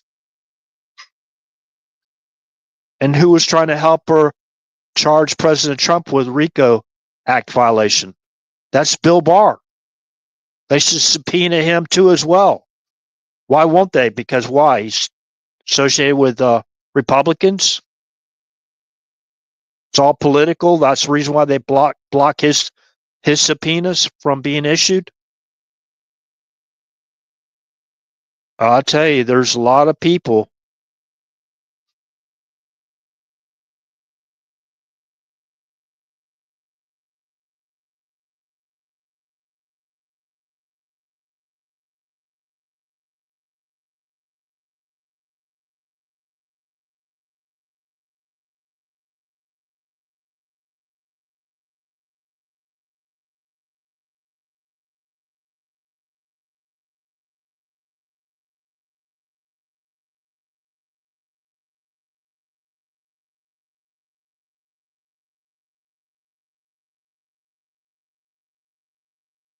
Testing 1, 2. Yeah, we're still live and not too many viewers again. Throttle back this channel, I see again. But How many, be honest, just the one or two people that are here now, how many people out there hear all this information packaged together? I mean, it could be packaged together better. I could have a producer. I can have people that put together a live stream. I can have a whole team working in a studio, whatever, and providing y'all. But I'm doing this, and I've been doing this since 2008, basically, writing all these articles and stuff, and then they got these super influencers out there living the life of the rich and famous. I haven't got paid a penny. Oh, excuse me. Full disclosure. Let me read how much money that I could cash in after over 2 years just on Rumble alone. Man, I've been doing this again since 2008. Okay. Never thought I'd be doing anything like this. Let's see here. For Rumble alone, I said Rumble. For Rumble alone, all-time earnings, $54.75. Now, there were some people that donated to this channel, like $10 here and there, and I appreciate the donations, but since 2008, you divide this into all the hours of research and writing the articles and everything, and painstaking detail with the source references, providing everything people need to know, even talking about how they set up obstruction traps for President Trump by going after his family. Remember during the Russia, remember the Mueller team? Remember that office?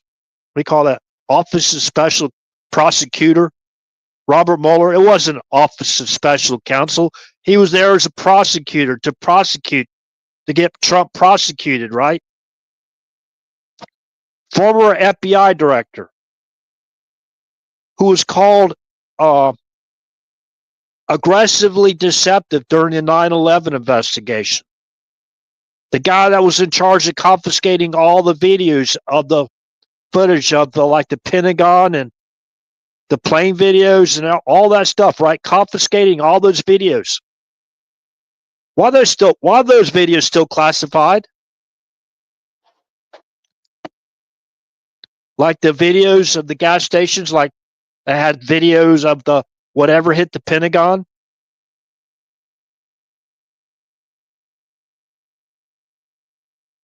Maybe some activities, talking about the domestic terrorist group, Weather Underground, the leader, who basically planned to have released in the New York Times before September 11, 2001, to have it published on September 11, 2001.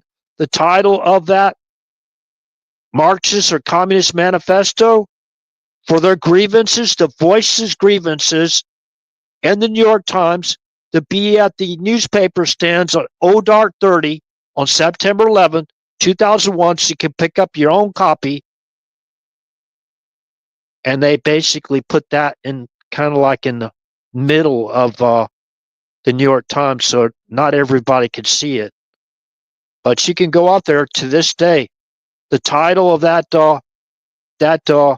Communist Manifesto or Communist Grievances to the government, right? The Weather Underground that he led, he basically was a major influence on Barack Obama, right? And actually, for what we know, we understand, he actually worked with Obama in his own dining room in, I think it's Hyde Park in Chicago, right? Well, Robert Mueller was selected because, in my opinion, according to the Senate Intelligence Committee chairman that was overseeing the 9/11 criminal investigation, that would be Bob Graham, used to be a former governor of the state of Florida, Bob Graham.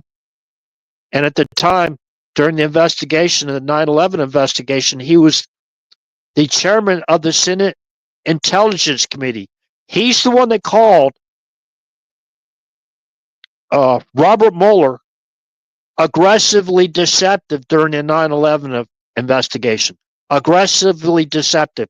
You can put those two words in the comments in the comments bracket. I mean the what do you call that? Not comments.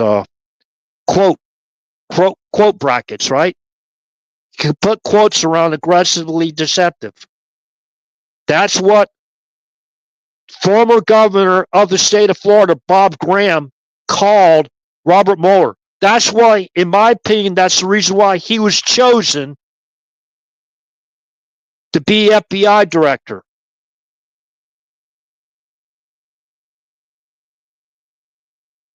In my opinion, let's go back to the major influencer. Remember, think about this. He led the Weather Underground. The Weather Underground has a symbol of a rainbow and a lightning. Should I go back to what Barak means in Hebrew? B-A-R-A-Q? B-A-R-A-Q. That's pronounced Barak. Barak. It means lightning. Remember, Yeshua said he saw Satan come down in lightning? I don't know. He could be, might not be. I don't know. But he's got his ground troops already ready. Remember, organizing for action. They still got him on his speed dial, right? 30,000 foot soldiers. Think about it. Who helped facilitate and direct the invasion into our country?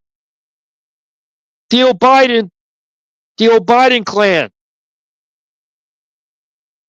Who put together, after Acorn was exposed, who put together Organizing for Action? Go read it for yourself. Go read their mission statement. Who put together the National Democratic Redistricting Committee? Go read it for yourself. Read their mission statement. Then it helps you understand more the propaganda operation that they began on American citizens.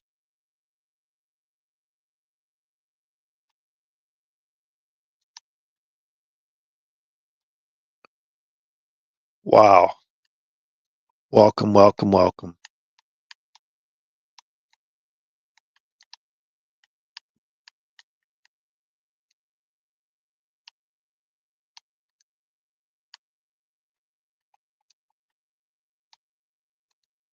See here.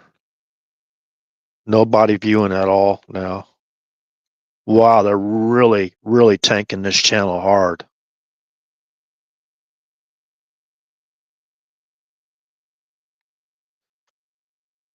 By the way, Vladimir Putin isn't influencing me. That's ridiculous. Dumbass. I didn't say, there's a place in eastern Ukraine they call Donbass, right? Oh my gosh. These Mockingbird media propaganda queens are out there in full force trying to basically throw a monkey wrench into the peace treaty. This is ridiculous. Look at all this stuff, MSNBC. Trump must go now. Listen to all this crap. They're activating. See, they got the intel. That's why they had the position. Look at all this stuff going on all around our country, being paid. These rioters being paid. Free DC. Are you free when you have that much crime?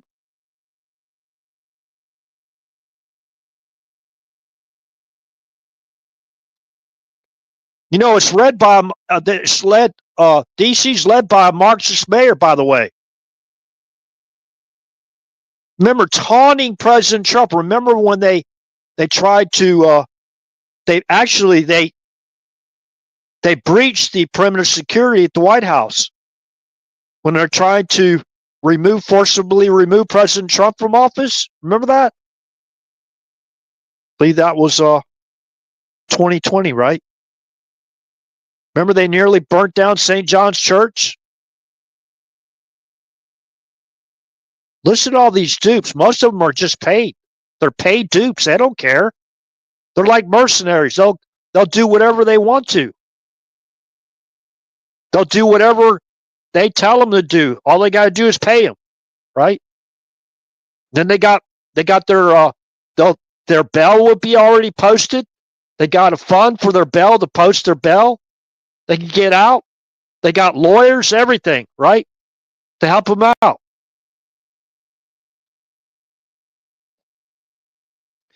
Every time that we get a little bit closer to these criminals, these traitors, the real traitors from being held accountable, they activate their sleeper cells, their ground troops. Every single time.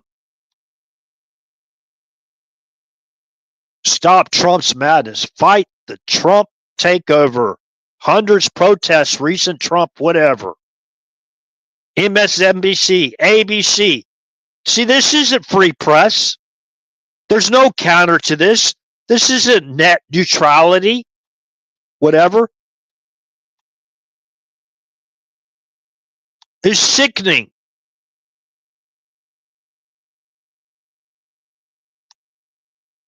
They only just got started.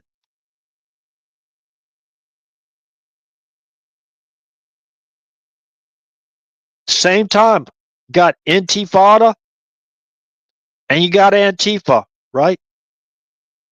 Protests erupt across Jerusalem. Stop the war. They want to stop the war there, but they want to keep it going in Ukraine, right? Where's the war protesters, anti-war protesters, like back in the day? Where are they at now?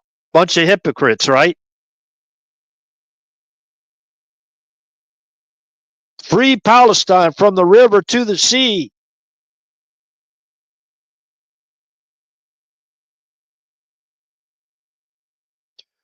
Yeah, we like to stop the war over in Israel as well, too, and Hamas.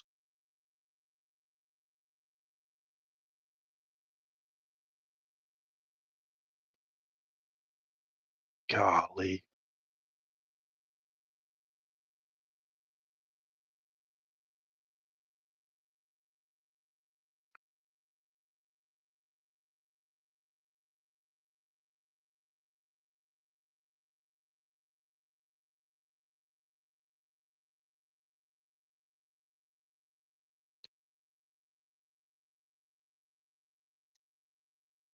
You know, these people, the Mockingbird media is ridiculous.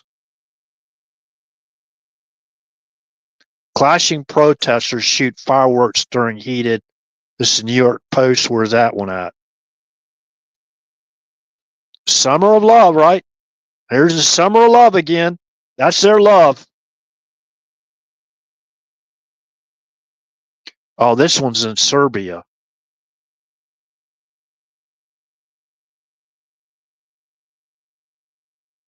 Serbian.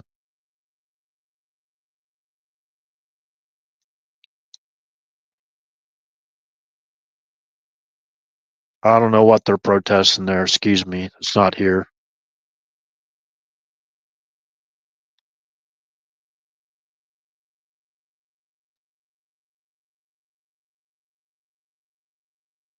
DC police chief still in charge after she was asked a question about chain of, what do you call it? Chain of authority, whatever. She didn't even know what it meant.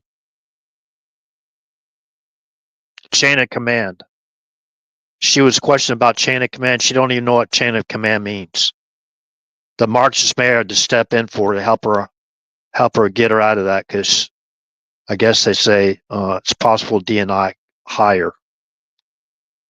If you got DNI and somebody's not really qualified, you know, you have problems like that. Smash and grabs. everything you can imagine.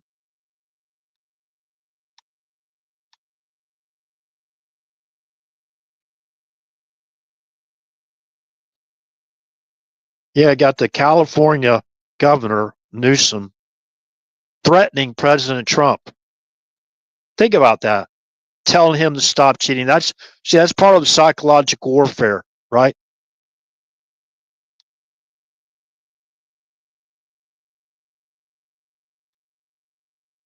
Got security experts analyze fallout of Trump's alignment with Putin. Whatever. PBS, huh?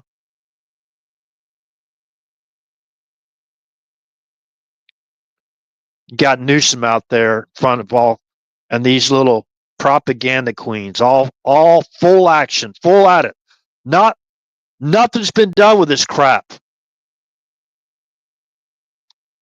I, we need to actually audit that black budget in the intelligence community as far as what they're giving the media. These little journalists that are actually just agents working for the intel communities. I wish they would be exposed and they would be defunded because they're not supposed to do this. Congress needs to take over and restore our free press and stop this propaganda operation against America, psychological warfare / propaganda operations against American people. This has gone way too far.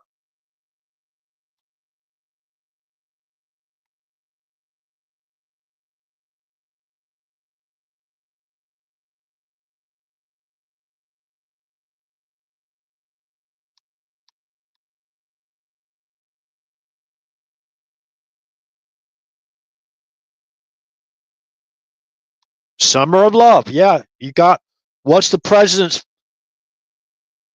congressional duty? No, constitutional duty. Article 4, Section 4. That's the justification for this. And they got to start arresting these people.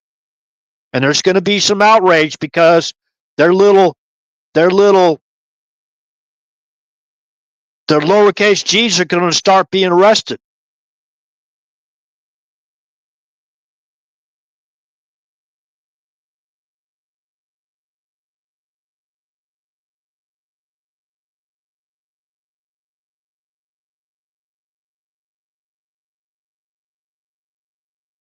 Now, I'd like to remind some people, in case you didn't know this, before the special military operation began, before uh, Russia invaded Ukraine, however you want to term that, I don't have a problem with that, however you term it.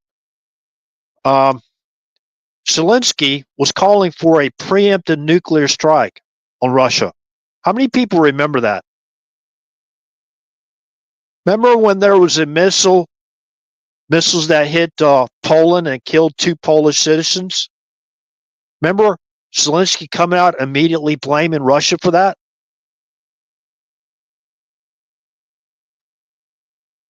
Remember that?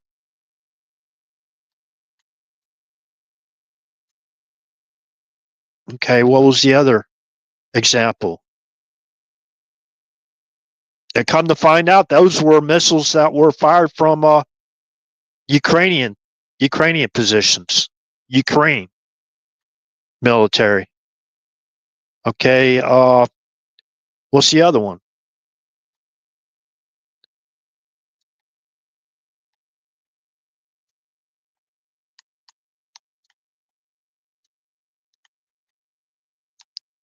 Remember how members in our community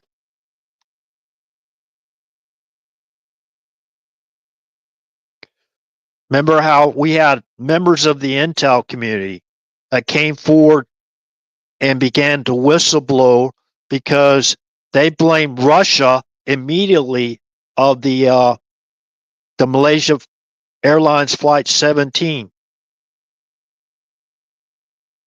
shoot down, right? They immediately before any investigation had been finalized at all, any independent investigation. By the way, that those the remains of that aircraft and some people call cadaverous. And there's these documents, that they found in the rubble.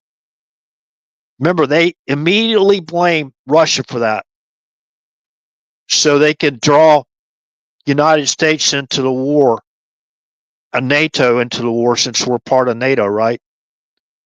For supposedly Russia shooting down Malaysia Airlines Flight 17 was scheduled. It was a scheduled passenger flight from Amsterdam to Kuala Lumpur that was shot down by Russian-backed forces with a Buk 9M38 surface-to-air missile on 17 July 2024 while flying over eastern Ukraine.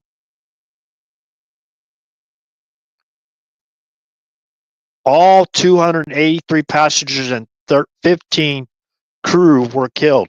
Now they're calling them Russian-backed forces. Those what they call Russian separatists. Those were the Russian Ukrainians, right? Those weren't actually Russians. Those were individuals, some of them actually working for Kiev, right? As far as my understanding.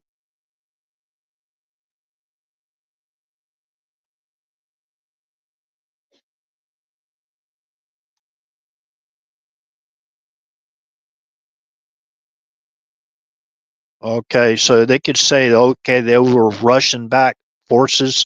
Russian-backed, that doesn't mean Russian forces. That means they were Russian-backed. So they were the Russian Ukrainians living in eastern Ukraine.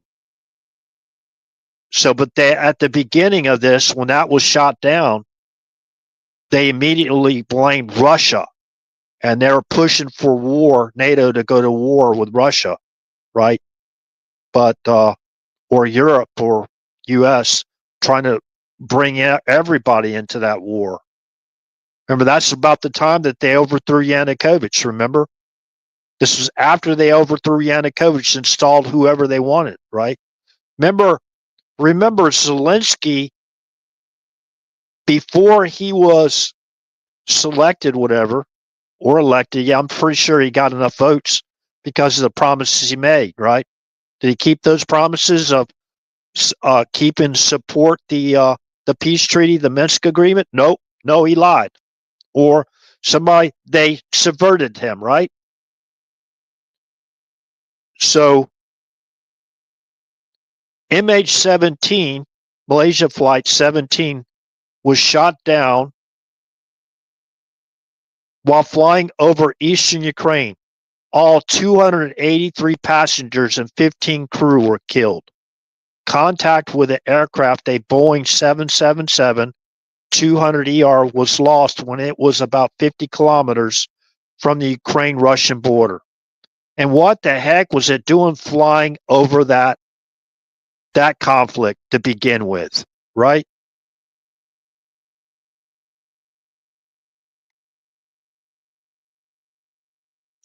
The shootdown occurred during the war in Donbass over territory controlled by Russian separatist forces in Ukraine. Those are the ones that wanted to be independent from Ukraine because they were shelling the civilians in eastern Ukraine. Remember, this was after the overthrow of Yanukovych that destabilized Ukraine.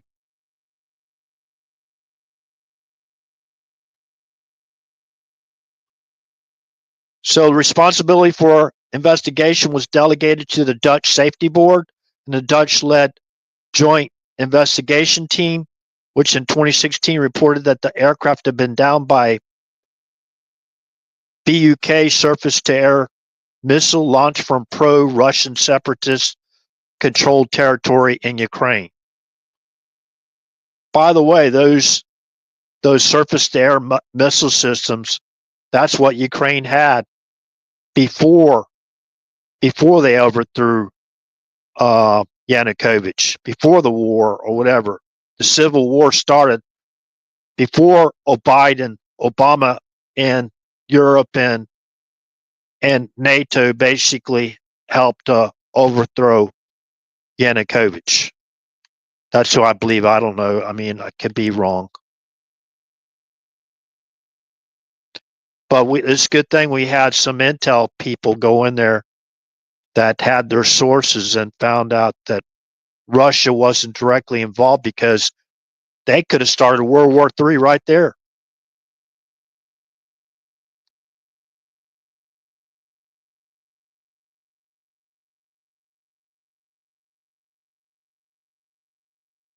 The findings by the DSB and JIT were consistent with earlier claims by American and German intelligence sources and by Ukrainian governments. On the basis of the JIT's conclusion, the governments of Netherlands and Australia held Russian responsible for the deployment of the BUK installation and began pursuing legal remedies in May 2018. Okay, did Russia pay reparations?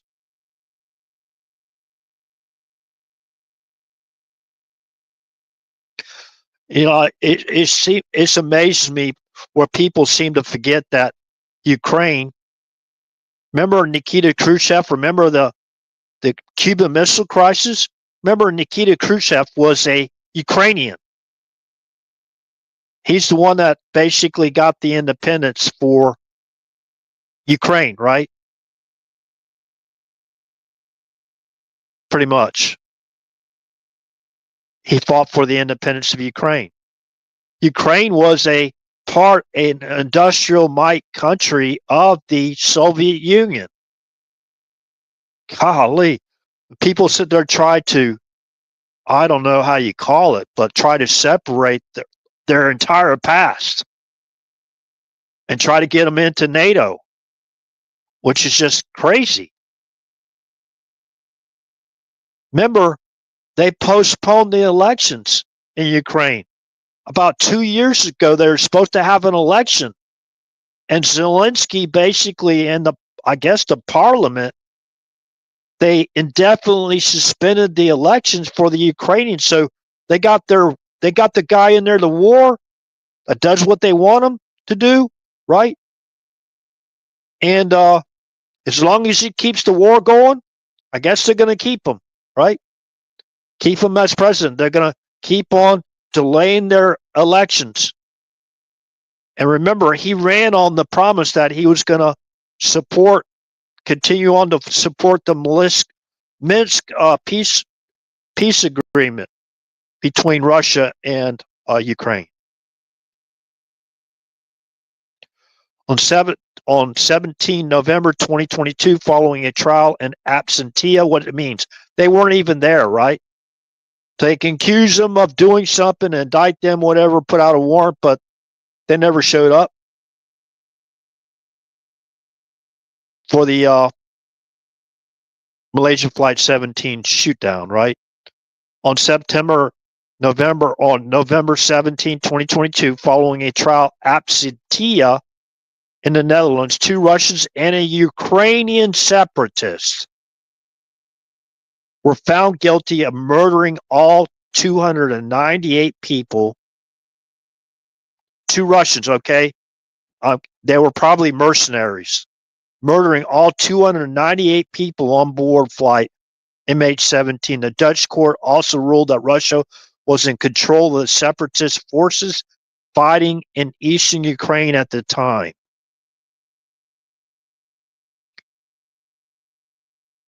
Well,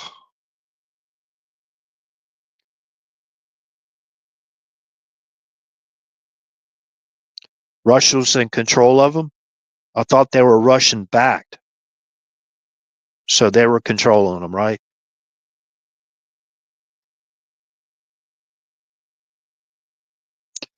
MH17 was Malaysia Airlines' second aircraft lost during the 2014 after the disappearance of Flight 370 4 months prior to 8 March. It is also the deadliest aircraft shoot-down incident to date. Yeah, whatever happened to Flight 370 had just disappeared, right? Did they ever find that? Let me look at Flight 370 real quick. A lot of questions involved in this.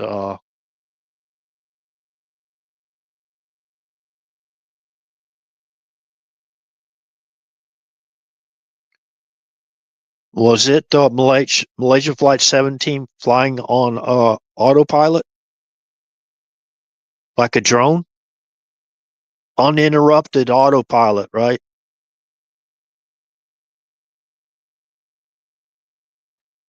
I don't know.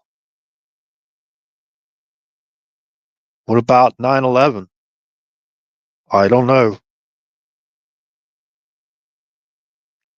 Remember the pilot series, The Lone Gunman? Go check that out. That came out in April of 2001. March or April 2001. Go check out. Go watch that TV series. Kind of funny, right? Where they had uninterrupted autopilot fly that plane in that scenario in that TV series into a trade tower. I think they dismantled that electronic device right before it hit, right?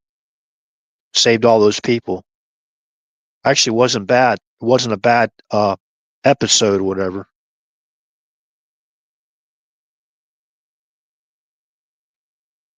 Okay. Malaysia Airlines Flight 370 was an international passenger flight operated by Malaysia Airlines that disappeared from radar on 8 March 2014 while flying from Kuala Lumpur International Airport in Malaysia to its planned destination, Beijing Capital International Airport in China. The cause of its disappearance has not been determined. It's widely regarded as the greatest mystery in aviation history and remains the single deadliest case of aircraft disappearance. The crew of Boeing 777-200ER, same type of airplane?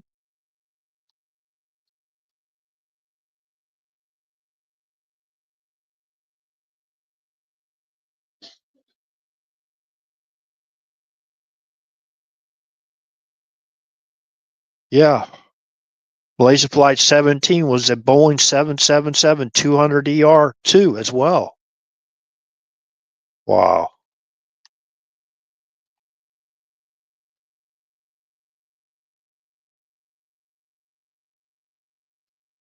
The cause of disappearance has not been determined.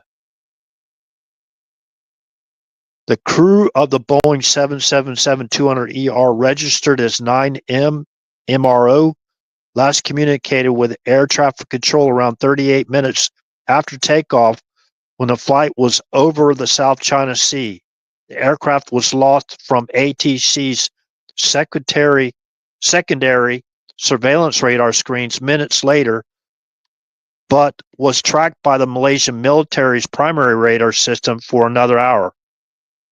Deviating westward from its planned flight path, crossing the Malay Peninsula and Andaman Sea. It left radar range 200 nautical miles northwest of Penang Island and northwestern peninsula of Malaysia. With all 227 passengers and 12 crew aboard presumed dead. The disappearance of Flight 370 was the deadliest incident involving a Boeing 777, the deadliest of 2014, and the deadliest in Malaysia Airlines history until it was surpassed in all three regards by Malaysia Airlines Flight 17, which was shut down by Russian-backed forces flying over Ukraine 4 months later on 17 July 2014.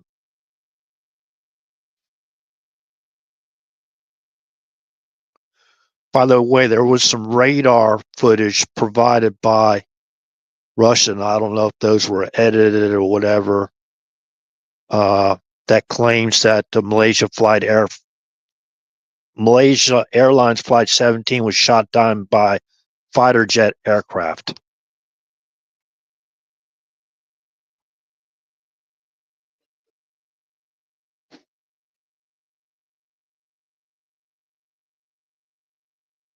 Was it flying its appropriate flight path or whatever, flight plan? So remember, Flight 370 was off its flight plan. Was Malaysia Flight 17 off its flight plan as well? I didn't read that. Maybe, maybe not. So we have to watch out for this propaganda, man. These people, they're all in on this war, looks like, and they're all in, especially when it has to do with their personal interest, personal financial interest, you could say too. Again, trillions of dollars are at stake for all these countries. If you add it all together, to include the fair trade acts, whatever, or fair trade agreements to circumvent the trade deficits and the trillions of dollars that Americans were being soaked out of all those years. So, yeah, they don't want to keep on being charged with those tariffs. They want to go back to the good old days when making Americans into a debt slave bunch of citizens, right? Debt slaved. All that, and not even reducing the interest rates, the Fed not even reducing the interest rates. Why? To help pay for the war, right? Where do we think all that money goes to? All that interest, billions of dollars, I don't know, for over $36 trillion in debt? Could you imagine 3.5%? Who's a mathematician here? And divide that up monthly. Probably billions of dollars every month we pay just to pay down the debt alone, especially with 3.5. That's why they don't want, that's why they're trying to basically recuperate the tariffs, the free trade, fair trade deals that President Trump is putting together. It's like these people never had tariffs against American products going in, and they didn't have like 100% tariffs or taxes, whatever, against like products like Harley Davidsons, right? These people they're corrupt as heck, man. And this Congress has allowed this to happen all these years. Now they're being called out. They got their daggers out for our president, our government. And I hope they're held accountable. They have to be held accountable. And they keep on threatening all this stuff, trying to terrorize. Oh, we need the war. We need the war. No, they need the war for a major distraction from all their criminal activities going on as I speak.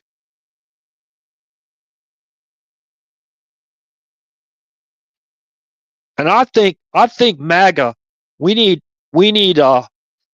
some real representation, because we should form a class action lawsuit against the Mockingbird media, right? And these people behind this propaganda attacking us. It's not even safe for us to walk on the street. How many of y'all would go down and, like, in some of these places, these far left cities, would you walk down the middle of the street with a MAGA hat on? How many of y'all would do that? How many of y'all would actually risk the safety of your own family members, your children, by wearing MAGA stuff, a MAGA hat, make America great again? See, that's the dog whistle for them to act up, isn't it?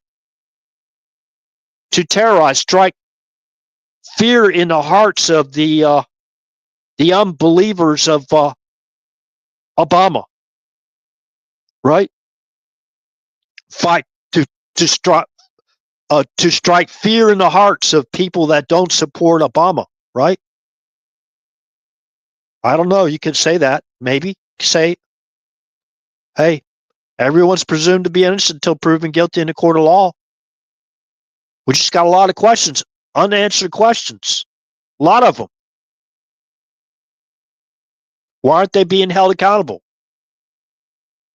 Well, you got like half the Congress involved in stuff, shady stuff that's not against the, it's not following the law. I guess you're going to have a hard time filling those seats. So you got to start incrementally. Look at all the obstruction, criminal obstruction of President Trump. His nominees, they're blocking all his nominees. She got all these little foot soldiers, these demons in our government still. They're looking for everything to destroy all the evidence on themselves. They're covertly, they're being ordered to destroy all the evidence and to create false evidence. Remember, they created a fraudulent crime scene at Mar-a-Lago. Remember that? With the classified document cover sheets. Remember that? It's ridiculous.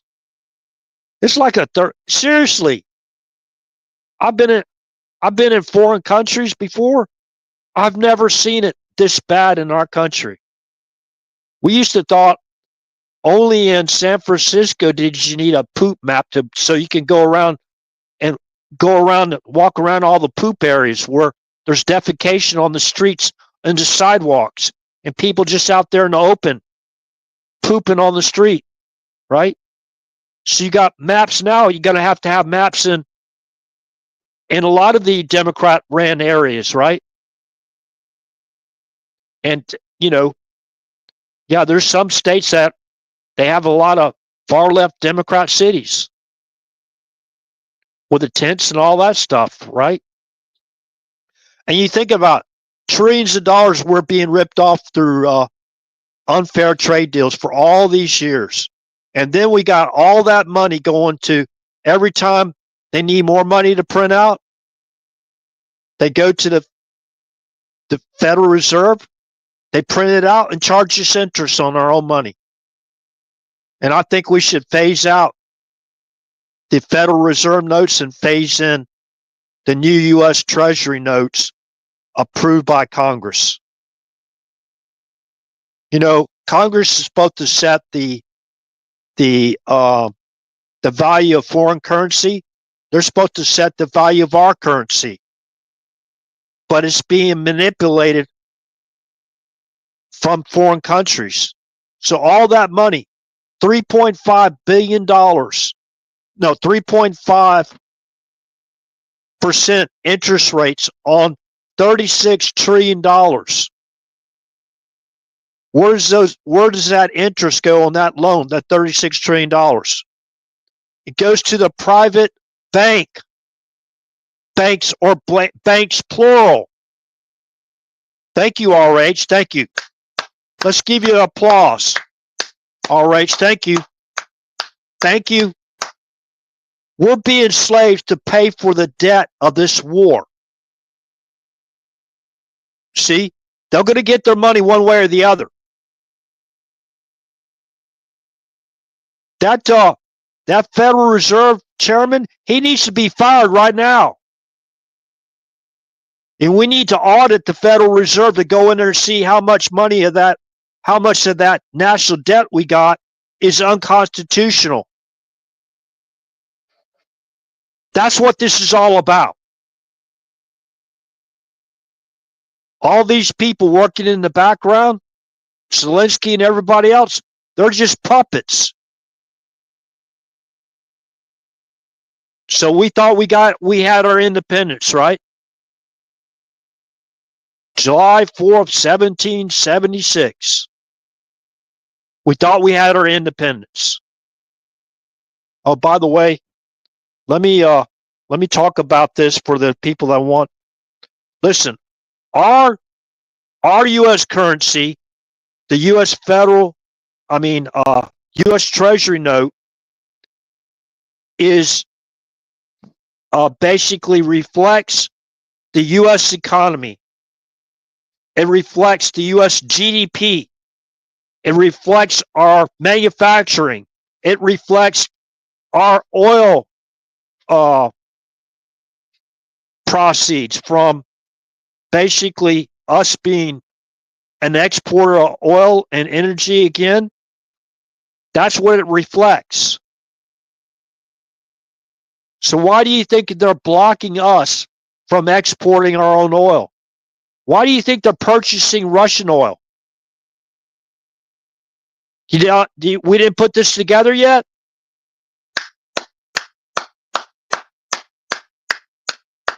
Why do you think they're purchasing Russia oil?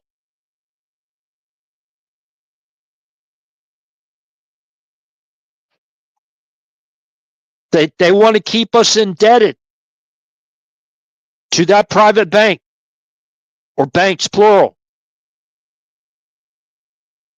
America is still paying for it, giving our treasures away to these thieves. These are super grifters. That's another category of grand larceny at a height that we've never seen in the entire history of our country. That's why they're going to block this peace deal that Trump put together with Putin. That's why they started the war. That's why we funded $350 billion for a war we should have never been in. Who's behind that?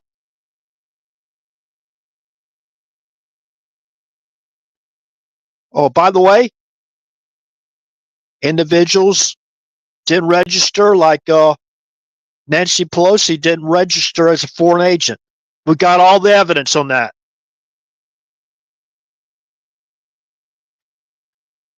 According to my opinion, according to that source, I gave you all the source when I first started the live stream. Not too long after, I'll give you all the source again. Stand by, just give me a few, like about 30 seconds. So I can share you that source. You can listen. It seems very detailed. It seems very legit to me. That YouTube video about Pelosi and the information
So, anyways, that it's now looks like 1,800 hours. It looks like RH needs to go get a late lunch. What do you call it? Lunch up. So, anyways, yeah, I'm pretty hungry here. So, I hope y'all appreciate the live stream and the information I put out on this channel.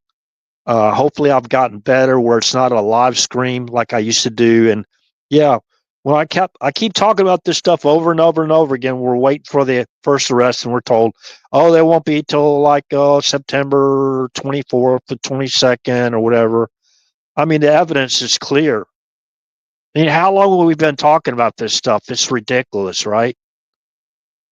The Russia stuff, I guess, okay, if you go in order, you have to go back from the furthest to the most recent and put together how it's all tied together. They're all involved in that Russia stuff, the lie. Why? Because, okay, let's just use common sense.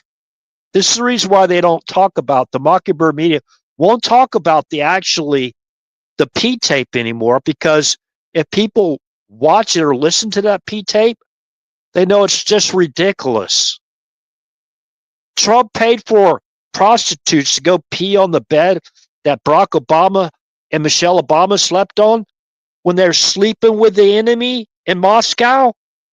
Or was that in Novoyagariova, where Barack Obama, after the reset, right, went over to meet with Vladimir Putin to put together the Uranium One deal, where they can basically, remember Peter Schweizer's book, Clinton Cash, remember CGI, remember all this stuff? I mean, so that's the reason why they blame Trump for doing everything they did. Okay, and I'm going to go back to that Robert Mueller thing, the trying to get President Trump in obstruction traps.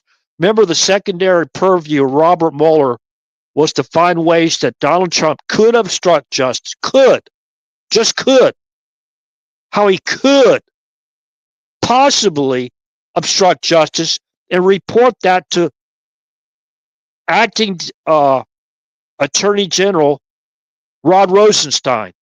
That was Robert Mueller's secondary purview. That's the reason why they were going after, throwing all these ridiculous false propaganda accusations against Trump to get him angry and go, listen, I'm going to fire your butt, Mueller. He should have been fired.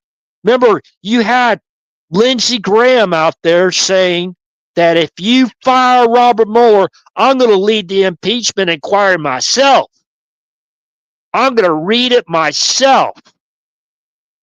They set together, they all knew it was false. So maybe we're going to start seeing some arrests we didn't think was going to come.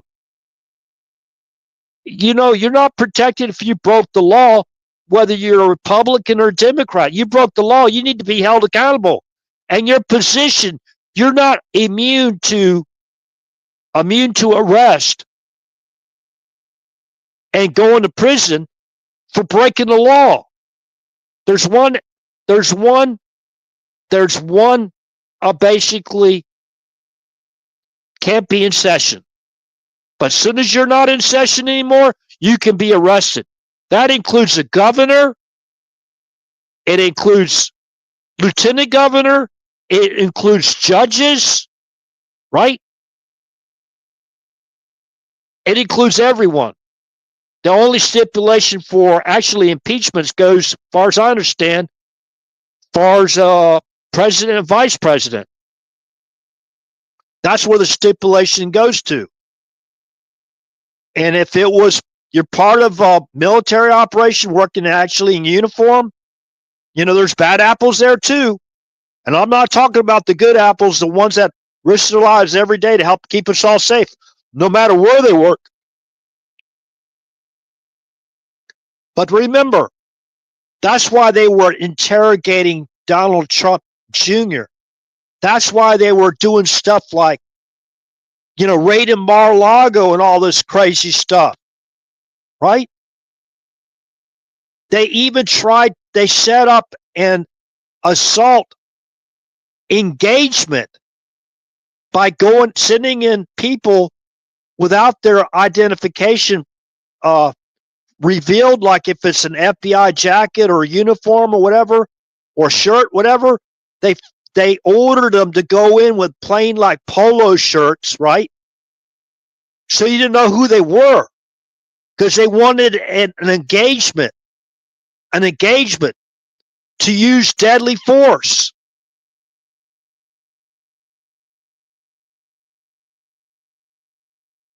They were ordered to wear regular polo shirts with or collared shirts, right?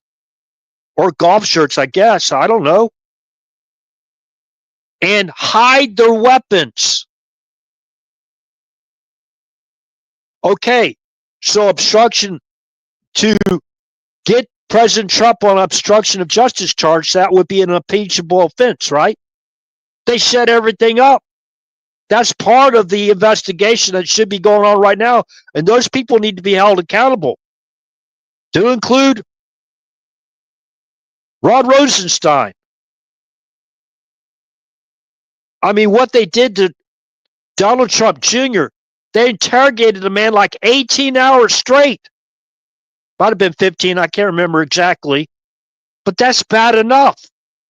Look at Eric Trump. He's been the most subpoenaed guy, probably, man, in U.S. history, with all their BS, lawfare, malicious prosecutions, all that garbage that they could be charged with. Unethical doesn't even describe what they've done. They're the ones that committed treason.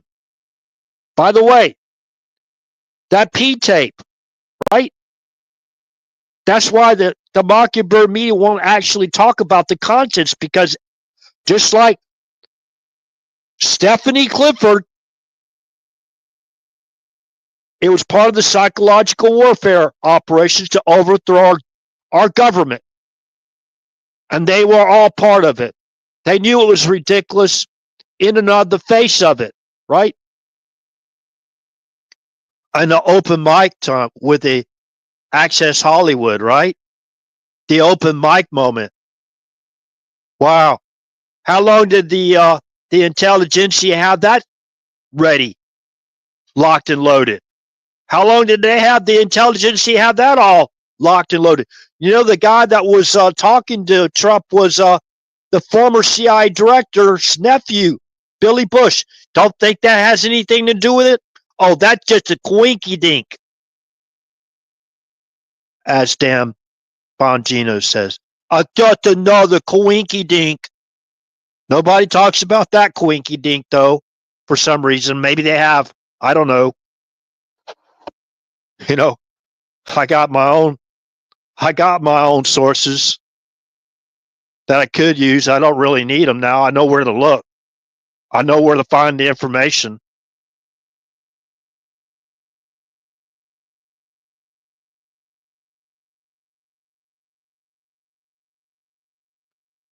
All you got to do is listen to their own words, or put their own words together and use word association.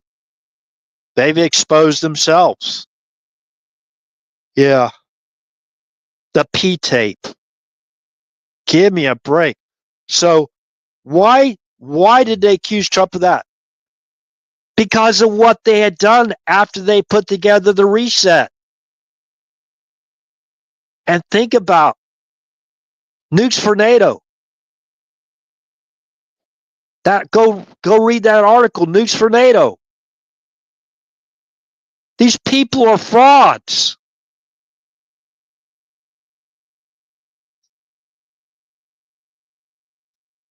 And I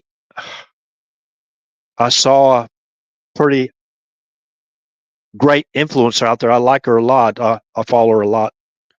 Try to help out, try to share my live streams to these people. I hope they start getting the information, because this is a lot of years investigation goes in behind this. But anyways,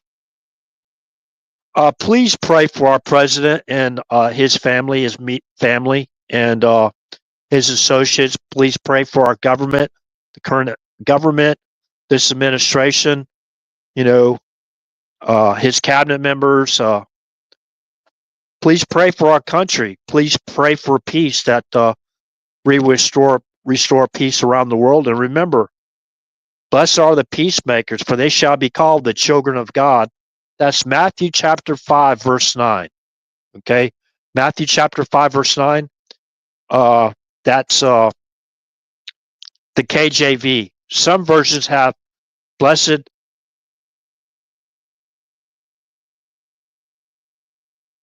are the peacemakers, for they shall be called the sons of God. So if you look at the KJV version, we're all children of God because we call him God our Father, right? Our Holy Father. So we're all considered to be his children, you know. Um, unless you're an alien and you're not made in the image of God, you're from on that other team, the reptilian team.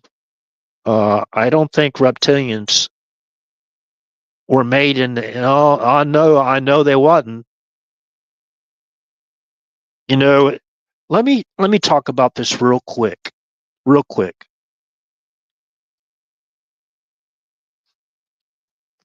Thank you, thank you, thank you. Thank you for bearing with me, even though there's 0 people on YouTube now. So this will be recorded and stored unless they do what they do like they always do.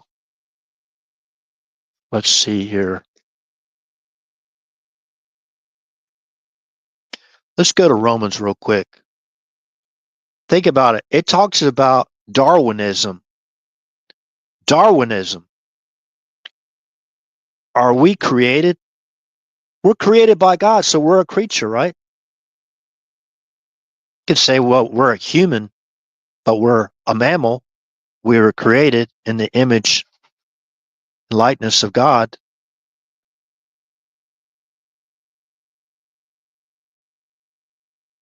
There's some people out there that really act like animals, though. I'm not judging people. I'm just saying that kind of looks like that to me.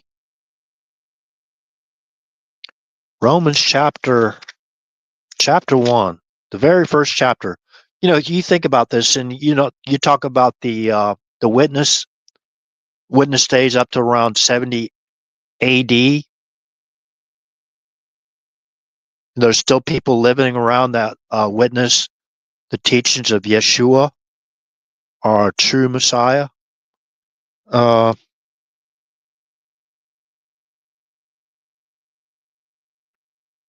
Wait a minute. No, this isn't Romans chapter 1. What am I saying here?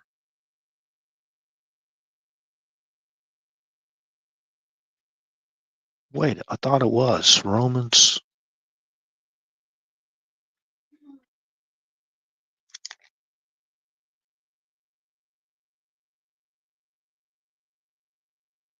Okay, yes, it is Romans chapter. Let's go, chapter 1. For the wrath of God is revealed from heaven against all ungodliness and unrighteousness of men who hold the truth in unrighteousness. Hold the truth. That means suppress the truth, right? What have we been seeing now? Obstruction of justice, destroying the evidence on themselves, falsely accusing others of what they've done so they can take over the investigation and destroy any damning evidence on themselves. That's what the burn bag was for.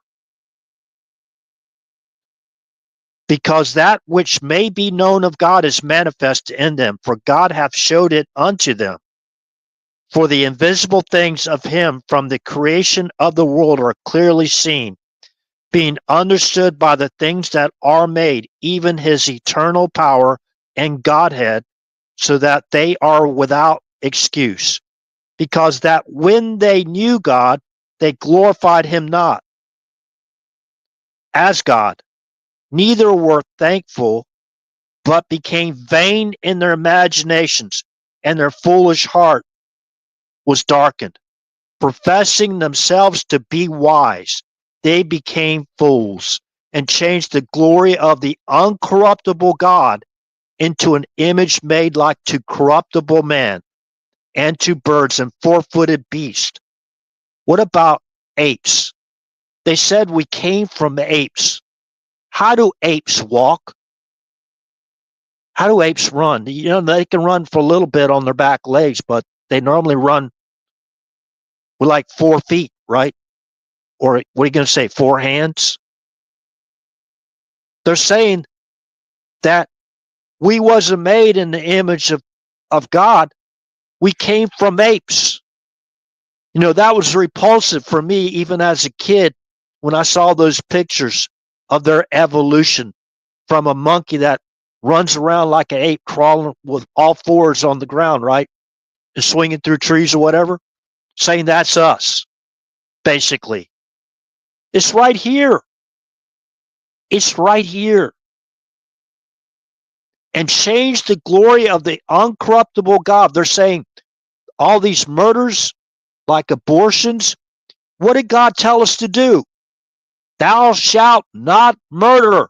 What are we supposed to do to murderers? Supposed to hold them accountable. You just don't release them from prison so they can murder again. What are you supposed to do to murderers that brought in all this fentanyl for 4 years and killed over 350,000 Americans? What are you supposed to do to them? You're supposed to hold them accountable, right? What does Numbers chapter, was it 35 say? Hold on a second. What are we supposed to do to murder?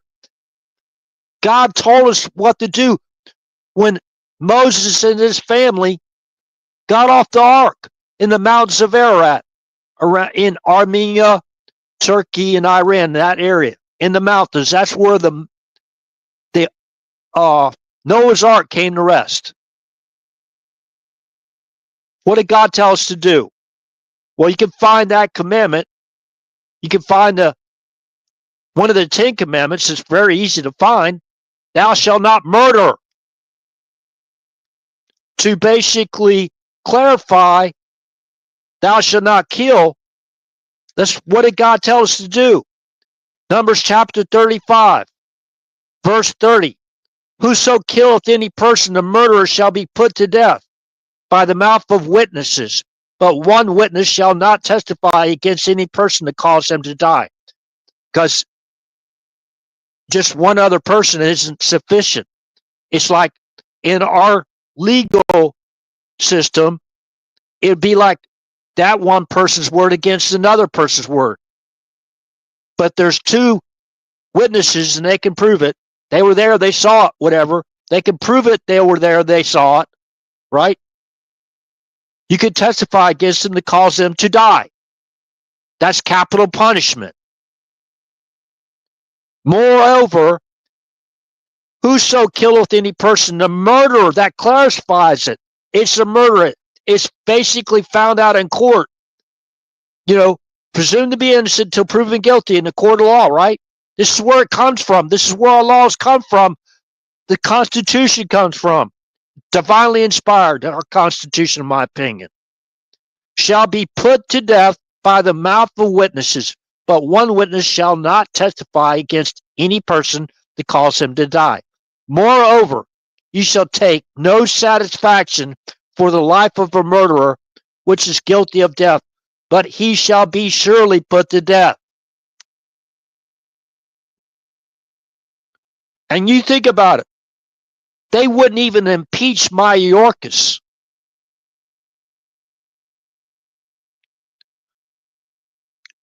Okay, so they got this ops operation going on saying, oh, well, we needed all those people to come in to be workers, right? You can't grow your economy without more people. That's all a lie. Unless, see, the lie is that they're trying to say it's a humanitarian thing and we need those extra workers. You know, but the thing of it is to basically get our GDP to rise, to get our economy to accelerate, you have to basically protect your own first. Like our GDP, our independent GDP, the average income of a family. You want to raise that up. Give people the incentive to work. Get people the incentive to get technical training and get advanced in their skills. That's what you got to do. And President Trump is trying to do it in his administration by initiating tech school in high school already. Before you graduate from high school, you can be trained in a skill already. I wish I was. I'd probably be a multimillionaire now. Have my own business. Have my own trade. Could you imagine? Like something like if you had an air conditioning business, something like that, and you started basically installing new AC units and all that kind of thing, or you're a plumber or you're an electrician or whatever, you hang drywall, you're a painter. Think about that.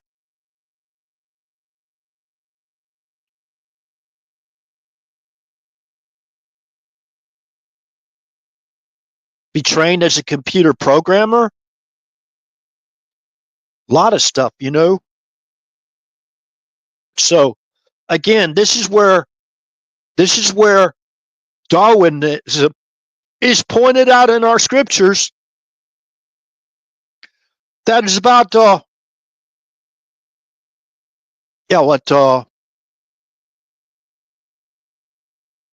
1930 years old.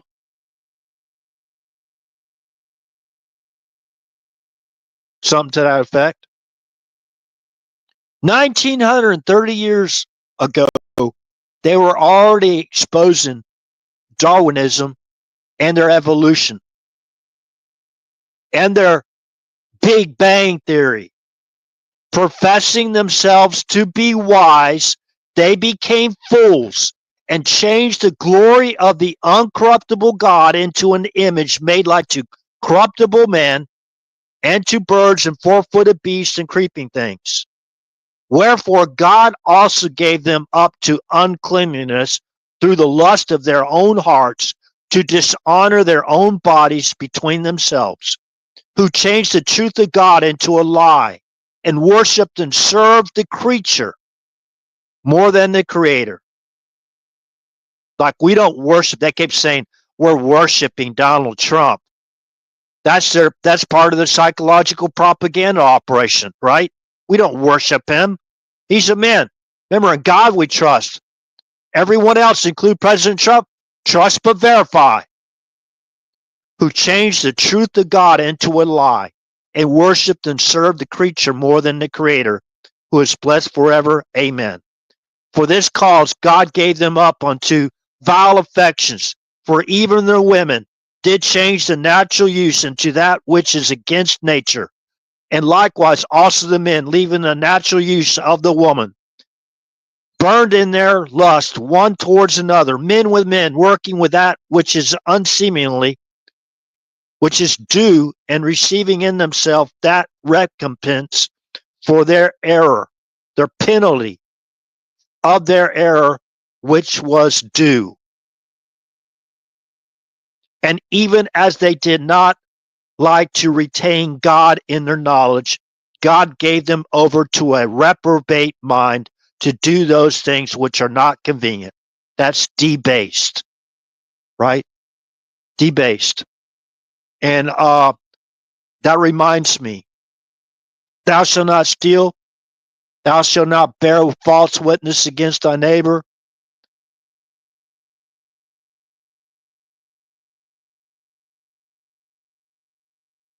Thou shalt follow the Sabbath, seventh day of rest, you know. Thou shalt honor thy mother and thy father. Thou shalt not commit adultery. Thou shalt not steal. Thou shalt not murder. You know, thou shalt not lie about other people because they wear a MAGA hat. I don't watch any of those. I don't even watch people that share these major influencers that keep sharing what they say over and over again. They do not have the majority. We have the majority. There's more of us than there are of them. Okay, RH is going to go back there and pull it out. Pull out the absolute truth again. 2 Kings. Okay, 2 Kings getting a little bit better and faster at this now, thank God. So I don't keep y'all holding on forever. 2 Kings.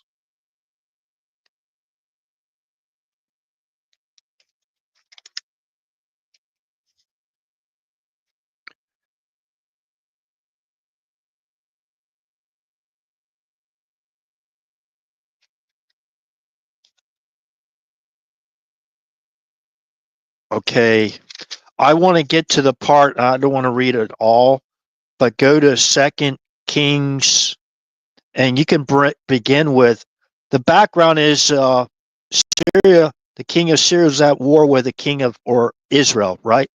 Syria was at war with Israel, okay?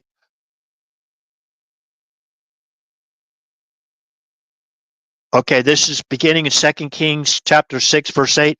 Now, remember, we're not all knowing, obviously. We don't know all that God created. Now, the Bible is not absolute. The Bible talks about earth, right? The stars, the moon, the sun. We can go through all this again if somebody wants to another time.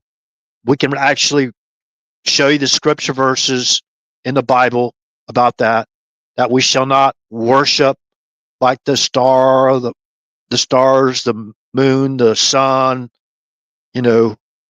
uh, we shall not worship like idols, bow ourselves down to them and that kind of thing. So anyways, but could you imagine my Bible, my KJV Bible, and I have giant print, is 1,400 pages, which includes the index and that kind of thing too, as well, right? But could you imagine if God basically, see, the Bible was written in the eyewitness era. It wasn't written before the world or before God created, like the Garden of Eden and all that stuff, right? Put man in there to tend the garden, whatever, and then later he formed Eve out of but before all that, are we going to say here that God only, the only creation God created was the earth and everything on the earth, and he created the whole universe? So somebody out there all knowing that says, okay, God did not create any other life forms other than man. Well, maybe it wasn't God that created those other life forms. Maybe it was the children of God or the other angels, the fallen ones, the Satan, right? Did they create something? Remember, they always like to create an artificial, what they will like to mimic or create a counterfeit of all of God's creation. So there was reptilians. Why do they call Satan the serpent? Why do they call Satan a dragon? Okay. Are there life forms out there that are like reptilians? What is a reptilian? Do you know how a reptile, if you want to call it that, it's kind of gross, but do you know how a reptilian consummates their joining together? You know where they consummate their joining together? Through their cloaca. You're a human being. Do you actually consummate your relationship through your cloaca? Are you called a separate serpentine? It's like one belt, right? You ever seen those old pictures of a snake biting onto the tail of another snake, and the other snake's biting on the tail of another snake, and they form a wheel and they roll down? I don't know. Maybe that's where they got the idea of the wheel.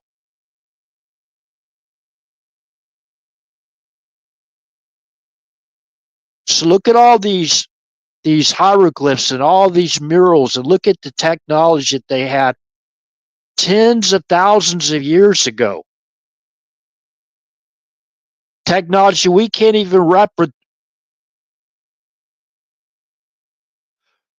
Okay, I don't want to even get into all this, but hey, it's not gonna weaken my faith if there are actually some little reptilian guys running around on 2 feet. It's actually a legit thing, and it's a woman reptilian, and she goes and lays an eggs, and she puts her eggs in an incubator to basically hatch a little baby serpent reptilians.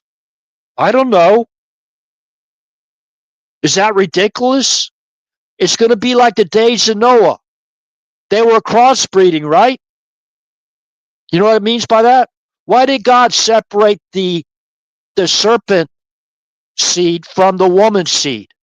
Why did God curse the serpent seed? Well, and the Lord God said unto the woman, what is this that thou hast done? And the woman said, the serpent beguiled me, and I did eat. And the Lord God said unto the serpent, because thou hast done this, thou art cursed above all cattle, and above every beast of the field. Upon thy belly shalt thou go, and dust shalt thou eat all the days of thy life. Maybe that was a reptilian that walked around on 2 feet.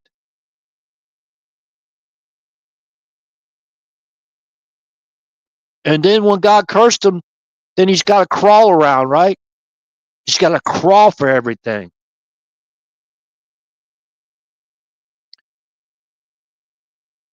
But that's just like a name, right? And I will put enmity between thee and the woman, and between thy seed and her seed. It shall bruise thy heel, and thou shalt bruise his heel. Uh, it shall bruise thy head, and thou shalt bruise his heel. That's the punishment God gave to the serpents and the serpent seed. And the Lord God said unto the serpent, because thou hast done this, thou art cursed above. Done what? And the Lord God said unto the woman, what is this that thou hast done? And the woman said, the serpent beguiled me, and I did eat. And the Lord God said unto the serpent, because thou hast done this, thou art cursed above all cattle, and above every beast of the field. Upon thy belly thou shalt go, and dust shalt thou eat all the days of thy life. And I will put enmity between thee and the woman, and between thy seed and her seed. It shall bruise thy head, and thou shalt bruise his heel.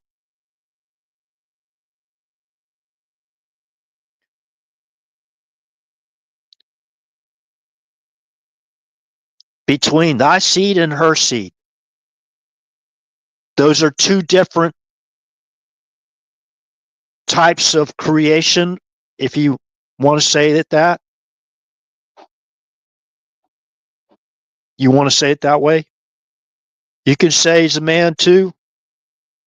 Yeah.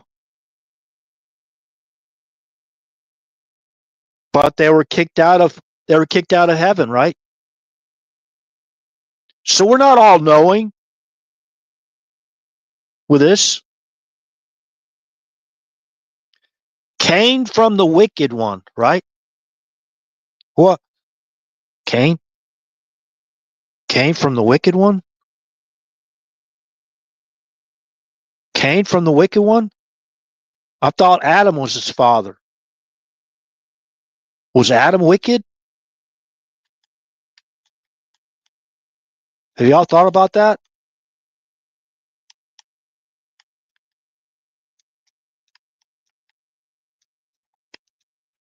You know, before the flood, they were doing some very, very, very, very bad things. So let's just say that, right?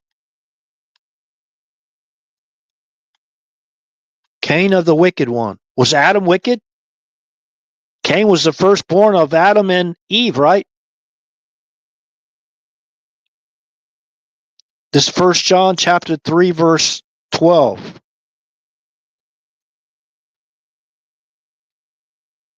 Not as Cain, who was of that wicked one and slew his brother. And wherefore slew he him? Because his own works were evil and his brother's righteous. Who was called the liar and the murderer from the very beginning? Well, if you go tell somebody, hey, come over here. God didn't tell you to eat this fruit, knowing that you're going to die, right? He's a liar and a murderer from the very beginning.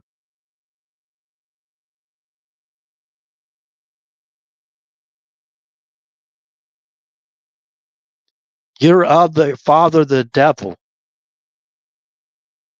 the serpent.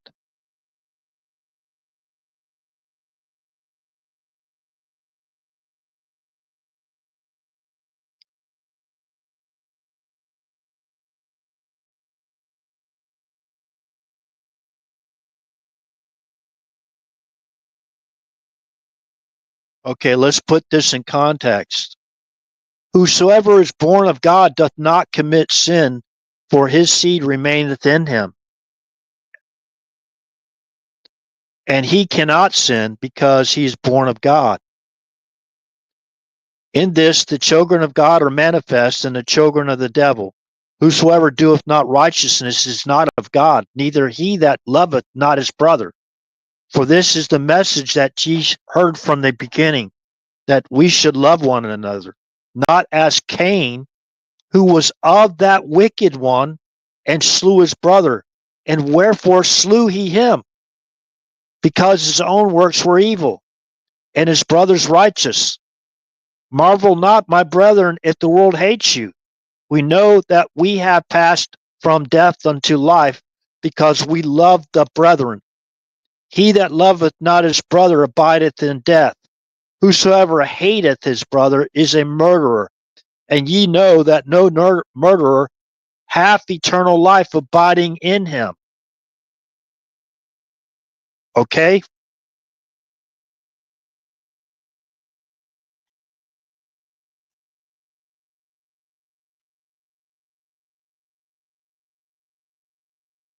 No murderer has eternal life abiding in him.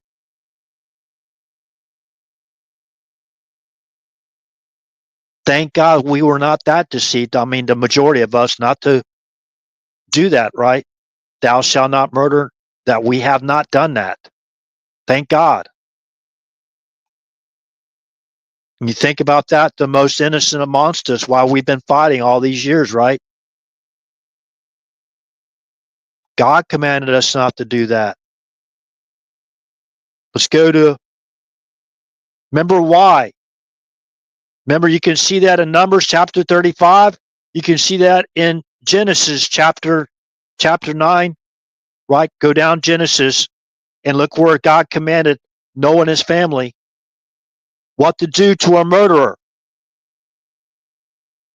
Same as what 35 said, Numbers chapter 35, beginning with verse 30.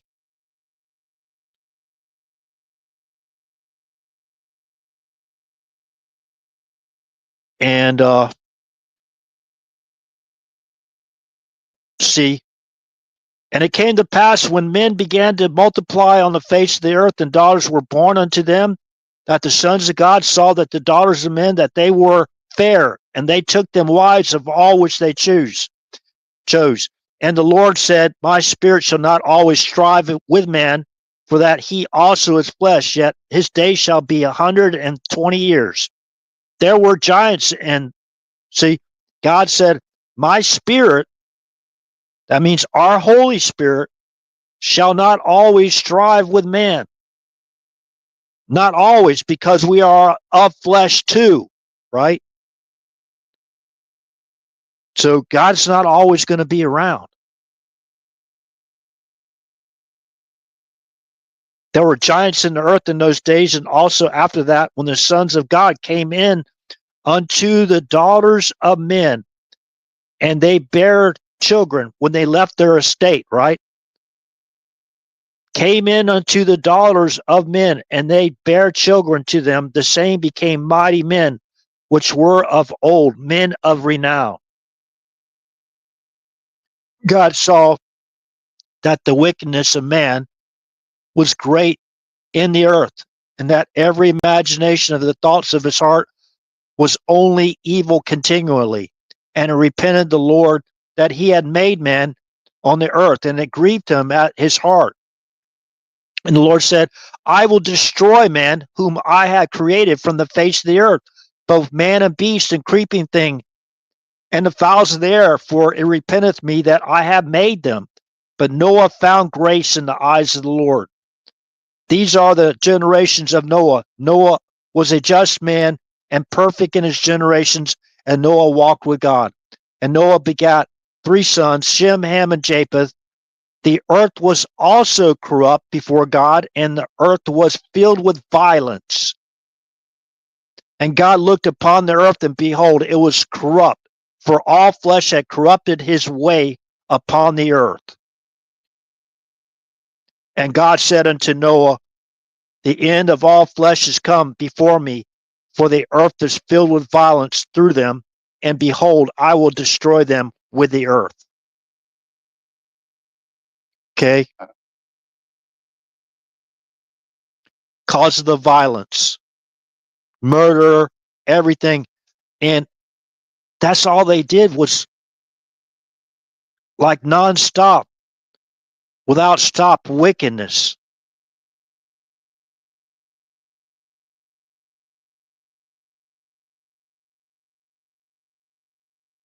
And God saw that wickedness of man was great in the earth, and that every imagination of the thoughts of his heart was only evil continually.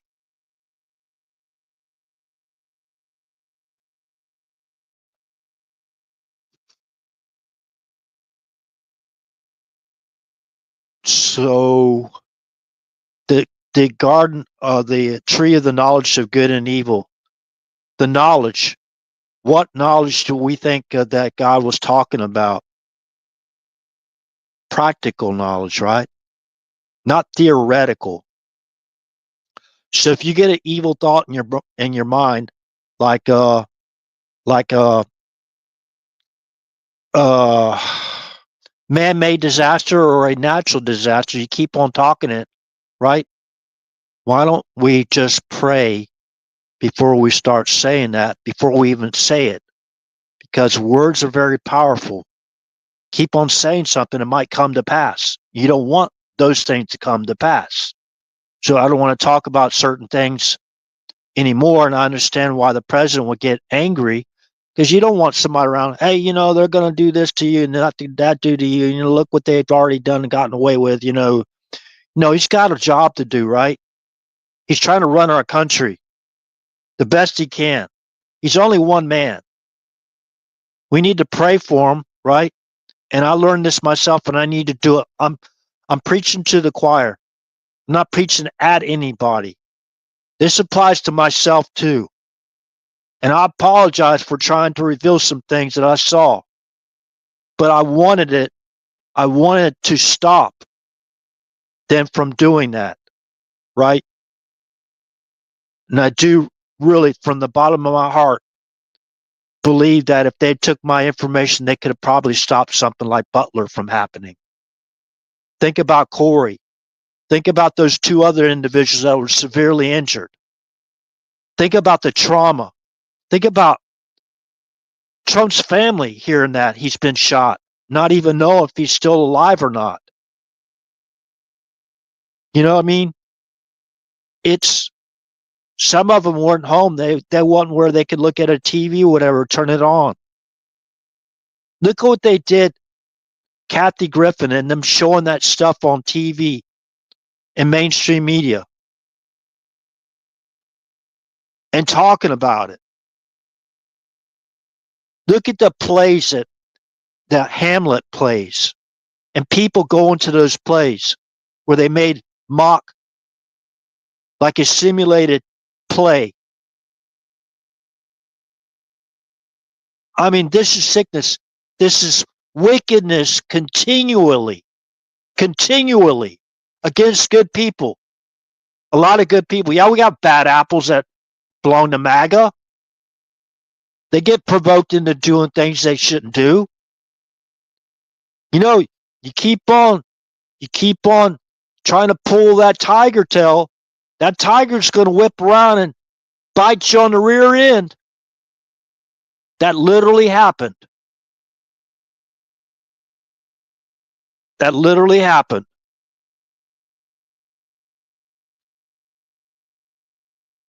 Somebody went up a little girl and was pulling actually a Bengal tiger's tail, and that wasn't the Bengal tiger's tail. If there were a cub,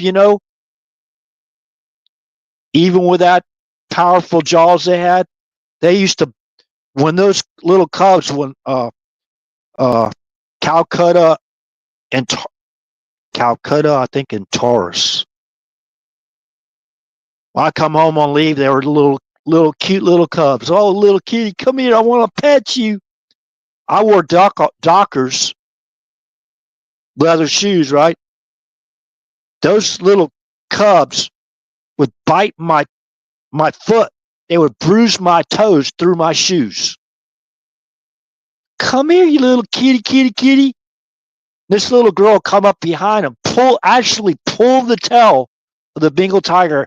He whipped around. She went to run, and it bit her on the butt, and she had like 10 stitches had to be stitched up there. We had to pay for the medical bills and everything, right? But yeah, those are wild creatures. You don't want to mess with them. You don't want to try to domesticate them because you never know. They might be hungry one day, and then you might look like a chicken walking back and forth. They might go for your neck, and that's exactly what happened. Thank God they had a big chain around that one Black Panther, and I was walking around back and forth, and I wasn't paying attention because they were talking. My stepmother and my uncle-in-law were sitting there talking, and I heard they didn't say RH, they said R real loud, right? R, R. And when I turned around, that Black Panther was at my neck level. And I grabbed it by the neck and pushed him away. And my uncle-in-law pulled the chain that he was on. That would have been it for little RH. You know what I mean? Those are wild creatures. They don't live by. You think the wild creatures got 10 commandments? I'm not making fun of them. Because without the 10 commandments, you cannot have a civil society. I don't care who you are. You'll never have peace.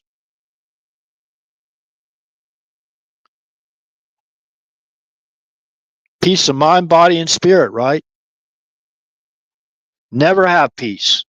Always be at war. Always lying about somebody, about something. Always stealing from others.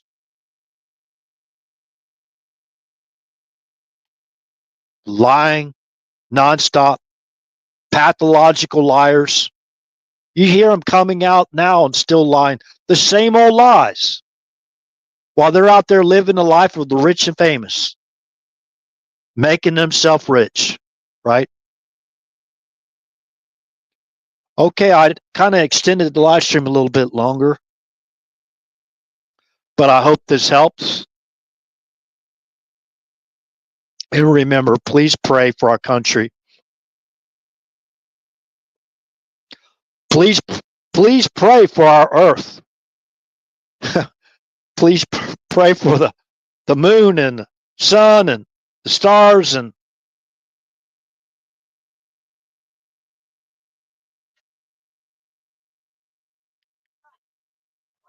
yeah, thank you, Kenneth. Appreciate it. I really believe. Yeah, I heard somebody the other day. Glad you're here.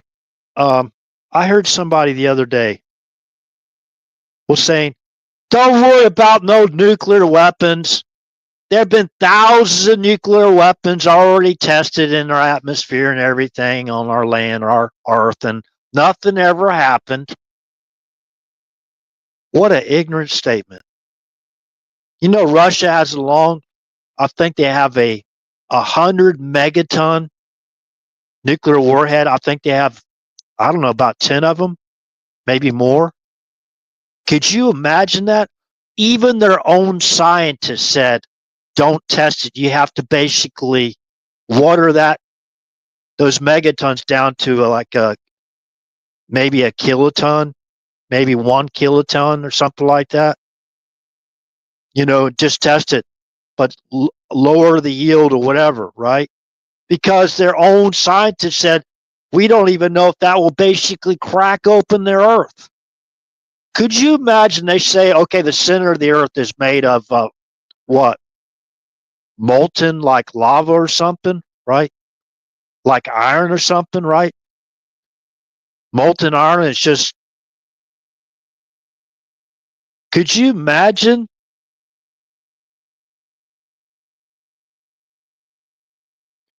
Are they using frequencies like sound frequencies? There's frequencies that they use that we can't even hear. Can it cause eruptions, volcanic eruptions? Could it cause earthquakes with the sound weapons? I don't know. Is that why those sound weapons, they're spying on us and all that stuff with all the stuff they can use to eavesdrop on us? Are they? Is that what's giving us possibly tinnitus? I don't know. I don't know.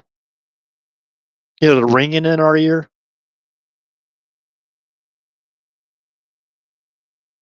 Yeah, the Fukushima. I always thought that it could have possibly been an underground nuclear explosion that caused that. What do you call that surge? That tsunami that basically messed that up. You know what I mean? I would put it past them. You know what I mean? Would not at all. And look who was in office. Now they had so much dirt on him. They had him.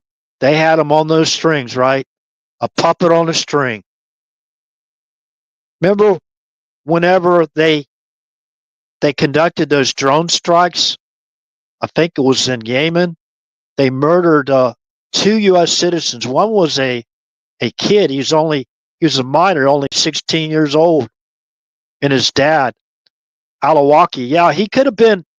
They didn't have a warrant out for it. They didn't have no indictments, I don't think, from what I understand, according to the civil liberties, that law center or whatever. Was it ACLJ or something? American Civil Liberties, ACLU, I guess, right? I don't know if that's true or not, but they said that there was no indictment, no warrant out for Anwar Alawaki. How many people even know he was a U.S. citizen? He's born in the United States. His son was also a U.S. citizen. He was at some type of party or something. They conducted a drone strike and killed both of them. They didn't get there. Were they actually presenting a lethal, great threat to anybody? Were they carrying weapons, or they were just drone striked them, right? Look what they did to Lavoy Finnegan. That was like an assault type operation. I don't know how many people saw that video. Amanda Cox, I think, his video. They had an underage girl in there. They said it was a routine traffic stop, right? Because, see, what happened was Lavoy Finnegan's crime was they were out there fighting because they were confiscating rancher property. And we were starting to get the gist of it. And they were kind of like, they were called they basically presented them as domestic terrorists, Lavoy Finnegan.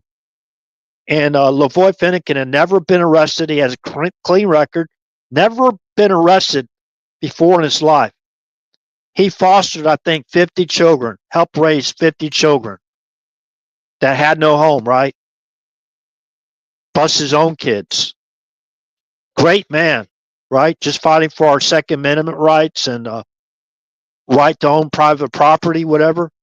Remember, they had the Grayson rights were for like over 100 years. Remember the Bundys? He was fighting for the Bundys too. Lavoy Finnegan was, and there was another, the Hammonds, I think it was, can't remember, in Oregon. But they set up a military assault operation. I believe that was, I think that was James Comey. I think they ran that operation out of the White House Situation Room. They were going to bring in Lavoy Finnegan, dead or alive. So they set up a traffic stop, and they fired on the vehicle. And Ryan Bundy was sitting up there next to Lavoy Finnegan. Lavoy Finnegan was driving. I think it was a truck with a camper shell in the back, whatever.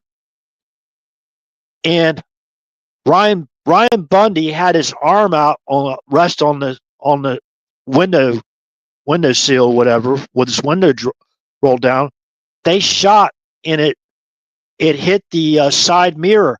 And Ryan Bundy, that's a routine traffic stop.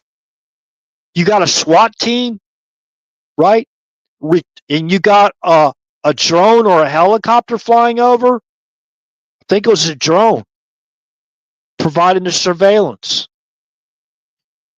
for that routine traffic stop. They had sniper teams. They had SWAT teams. They had, what do you call that? Hostage, whatever you call it, crisis operatives there. So Ryan Bundy got out, and when Ryan Bundy went over there, so they knew there was an 18-year-old girl, and there was another woman, Amanda Cox, in that truck, along with, I think, Annan Bundy, whatever. He was in the back seat behind Lavoy Finnegan. And Lavoy Finnegan turned around and basically asked, they kept on selling. He told Lavoy Finnegan, said, what are y'all doing? You're welcome to come along with me if you like, right? They had snipers in the woods with their laser dots focused on their heads and everything in the truck. Would you get out of the truck?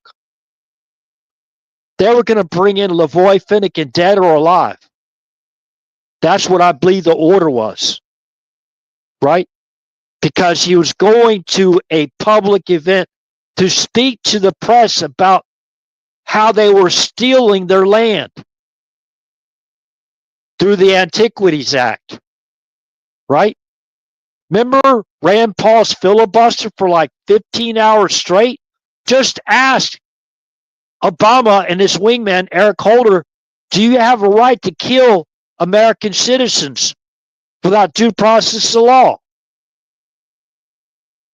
He was just talking about drone strikes on American citizens on our soil, right?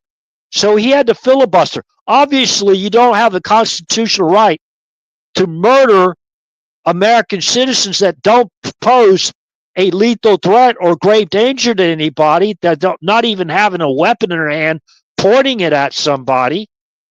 Obviously, that if that was done, that's a different scenario. But Lavoy Finnegan was just sitting behind the wheel of his truck, going to it, and he said, I'm going to go to my sheriff. I'm going to my sheriff. he was going to turn himself in. So I would have escorted, if I was in charge of that operation, okay, Lavoy Finnegan, where are you going? What's the address? We're going to escort you there to make sure you get there safely. And then you could go to your press conference and turn yourself in. That's what they should have done. But the information that Lavoy Finnegan had was so damning, they couldn't afford that. So they're going to silence the guy by, like what they did to Catherine Phillips and Greg Phillips and Catherine Engelbrecht, right? And all those other people like the J6ers that they put in solitary confinement. They couldn't even see their lawyer. They couldn't even have a visitor.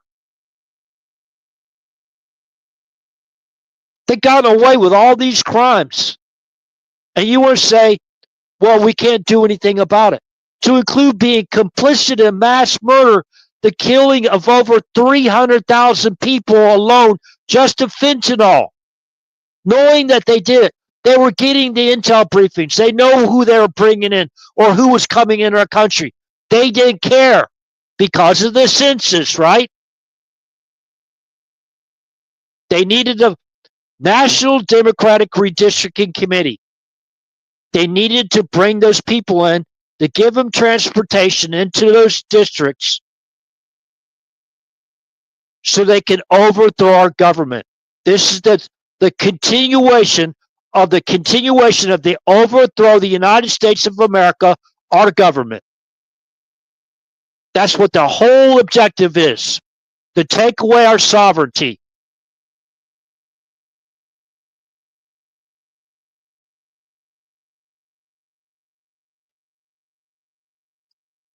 Remember the border wall, a material that's waiting on the wall? Remember we had a subcommittee investigation of that, of what they did to that, like that over $1 billion that was allocated, congressionally allocated funds to go to securing that border. They asked that GSA supervisor, what did y'all do with that money for all that to finish that border wall? You know what she said? While under oath, we diverted the money to environmental restoration. She admitted to stealing. They stole, and President Trump got the companies that they sold that all that material and pennies on the dollar, and he confiscated that material back. How many people know that? But that woman, did they get in trouble for diverting congressionally allocated funds for our national security, which is a vital, integral part of our national security? It's a preemptive, what do you call it? Measure. The border wall is to prevent people from coming into our country legally, especially the honest ones. And then they got a welding torch and they actually welded all those gates open. And then they let the flow come in. That's part of the Marxist communist overthrow of our country. They're caught. You can't allow mass murders that are complicit in mass murder keep on walking them free on the streets of our country. I don't care who they are. Hey, they falsely arrested President Trump how many times? They falsely indicted him or convicted him of what, 35 felonies? 91 indictments in their lawfare and their, we call it,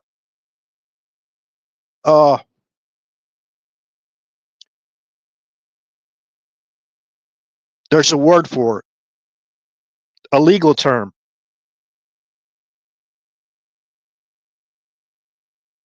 It's like prosecutor abuse. I forgot the name of it. It's a misdemeanor, but you could put the person in jail for a misdemeanor.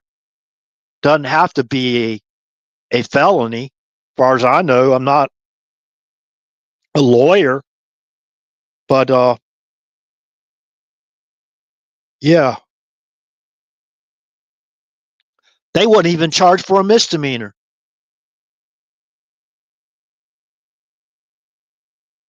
And a lot of that money went back into their own pockets.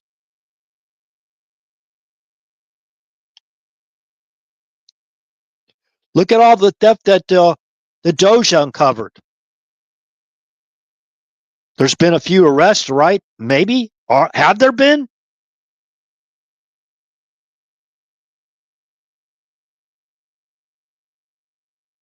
Wow.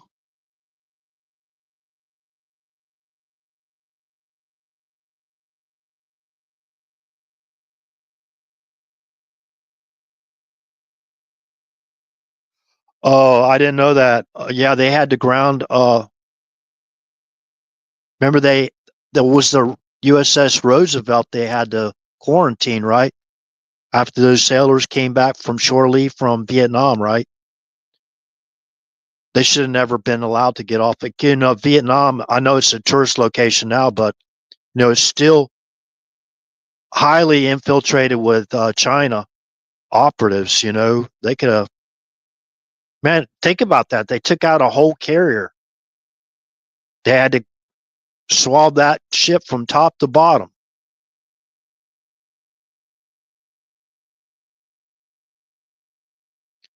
Yeah, thanks for reminding me, Kenny. Do I know you by another name? I won't reveal it if I do.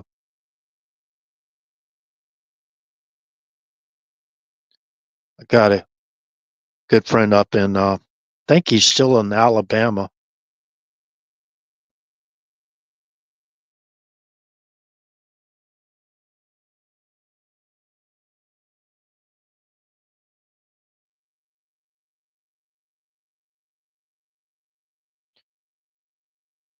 Okay. Man, I kind of like went through a lot of stuff on. Yeah, what do you think about that flood in Juneau, Alaska? Juneau, Alaska is the let me talk about that again in case y'all missed that the other night. Uh, Now I have the for on yeah, I kind of find that like right before the meeting on Friday. Now they they actually flew in. The Air Force One flew into Elmendorf. I talked about they have. I think they have F-20. Yeah, they have F-22s there. I think some of them were on display. They did that B-2 and F-22 flyover too. So Elmendorf, that's in Anchorage, Alaska. That's the Air Force base. This is a um, joint Elmendorf. Was it Richard base? They got an army there too. I think they have all military branches was represented there on Friday, and they were there preparing for the visit and everything. They did a great job, by the way. But anyways, right before that, you can go just Google search Juneau. Juneau, Alaska. That's the capital, and you start reading how they evacuate all those people. Juneau, Alaska, by the way, is about only 25 miles from the Canadian border. But anyways, the flood occurred. I mean, we're talking about a major flood. It could have wiped out Juneau, right? They evacuated a lot of areas. They put up barriers. The barriers is probably, from what I understand, is what saved Juneau, Alaska. And they have what they call uh, suicide glacier, and it's not too far from Juneau, but anyways, that started to melt. Right, the glacier started to melt, and then the suicide was called the Suicide Basin, south. I guess that's southwest of the glacier. Uh, that started to melt as well, and when that melted, it it basically went through the valleys or whatever and the rivers, and it backed up on the far as the Mendenhall Glacier. Now, the Mendenhall, that there was so much water that backed up against the Mendenhall Glacier that the the glacier actually, the water forced itself underneath the glacier, right, and it all went down the rivers into Mendenhall Glacier, Mendenhall Lake, right. So there was extreme flooding there. They actually, the elevation of that lake went up to over 1,300 feet above sea level. Okay, after the water dispersed, because when it's coming in like through like these valleys or whatever or rivers, they're kind of like they're going to be in a narrow. Then they break out into that lake, that huge lake, and it kind of like after it calmed down, that the elevation of that lake went down to about 400 feet lower than that, and a lot of that flooding subsided, whatever, receded, whatever. But I have to. I was trying to explain this to people without you even having to go to. But you can go to. This is called. This is from. I was studying Easter Island before the that really huge major earthquake that Chile had back in. I think it was around 2010 time frame, somewhere around that time frame.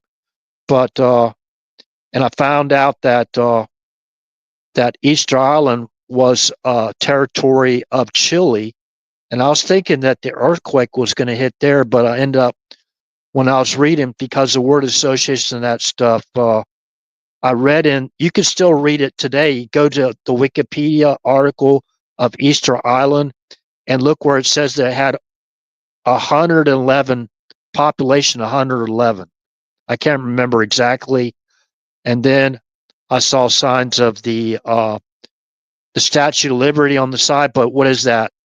Uh, you know, while we were sleeping, that basically that tsunami and that earthquake hit between right offshore of Chile, between Eastern Island and the mainland Chile. Right, that's where that huge. But the first alert is from that's ABC 9. They call that the glacier outburst, but that where they were reporting that was from eastern Iowa. If you kind of like listen to that, it's like Easter Island, right? Instead of Eastern Iowa, Eastern Island, right? Easter Island. You know what I mean? So anyway, that's just for me. That was a sign for me, and I go, well, we gotta look at this here.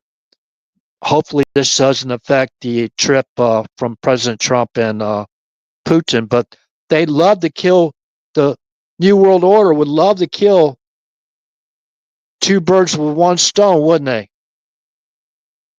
They'd love to take out Russia and United States. Definitely, you're going to have a New World Order. You can't have a sovereign country like the United States, right? You can't have a sovereign country like Russia, right? Can't have that. You can't have a sovereign country like Israel, can you? Now, is that kind of like makes a little bit of sense now? What their motives may or may not be? They tried to take out Putin as well, didn't they? Not too long ago. Who do we think was behind that?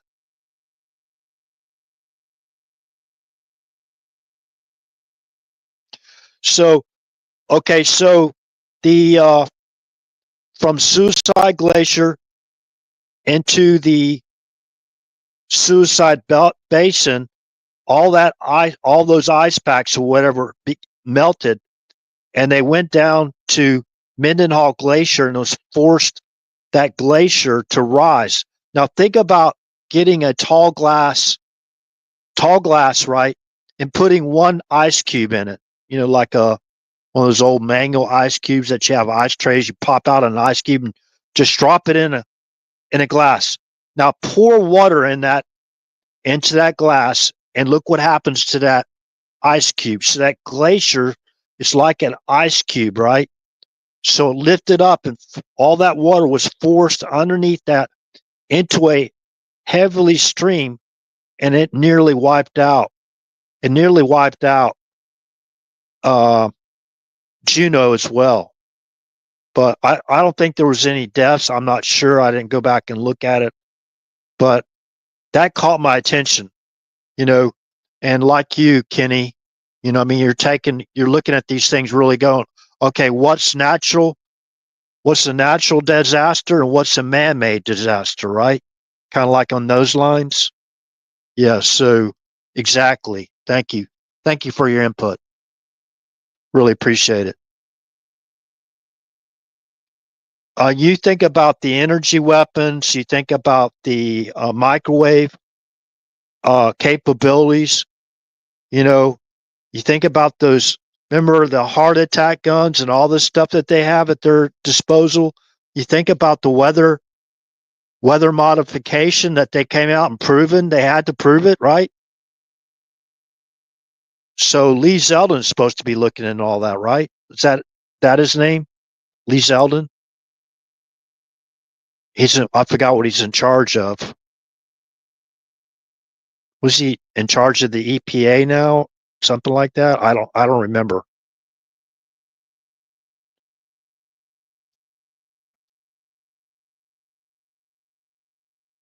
Okay.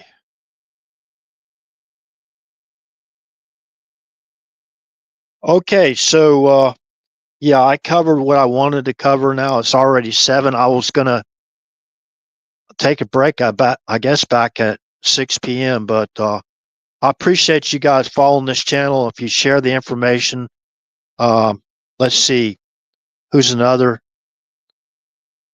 I was gonna put another picture up there on the avatar. Okay, so if you go back and review the live stream, maybe speed it up a little bit where I talk like a chipmunk or something, so you can get through the information and stop it where what you're interested in, so it's not so long. I don't have a whole studio and all that stuff set up, with a whole team, a producer and all that kind of thing, and have millions of viewers, But over all the years, all the information I've put out, I'm not whining about it, but God, it'd be nice. Hey, it'd be nice.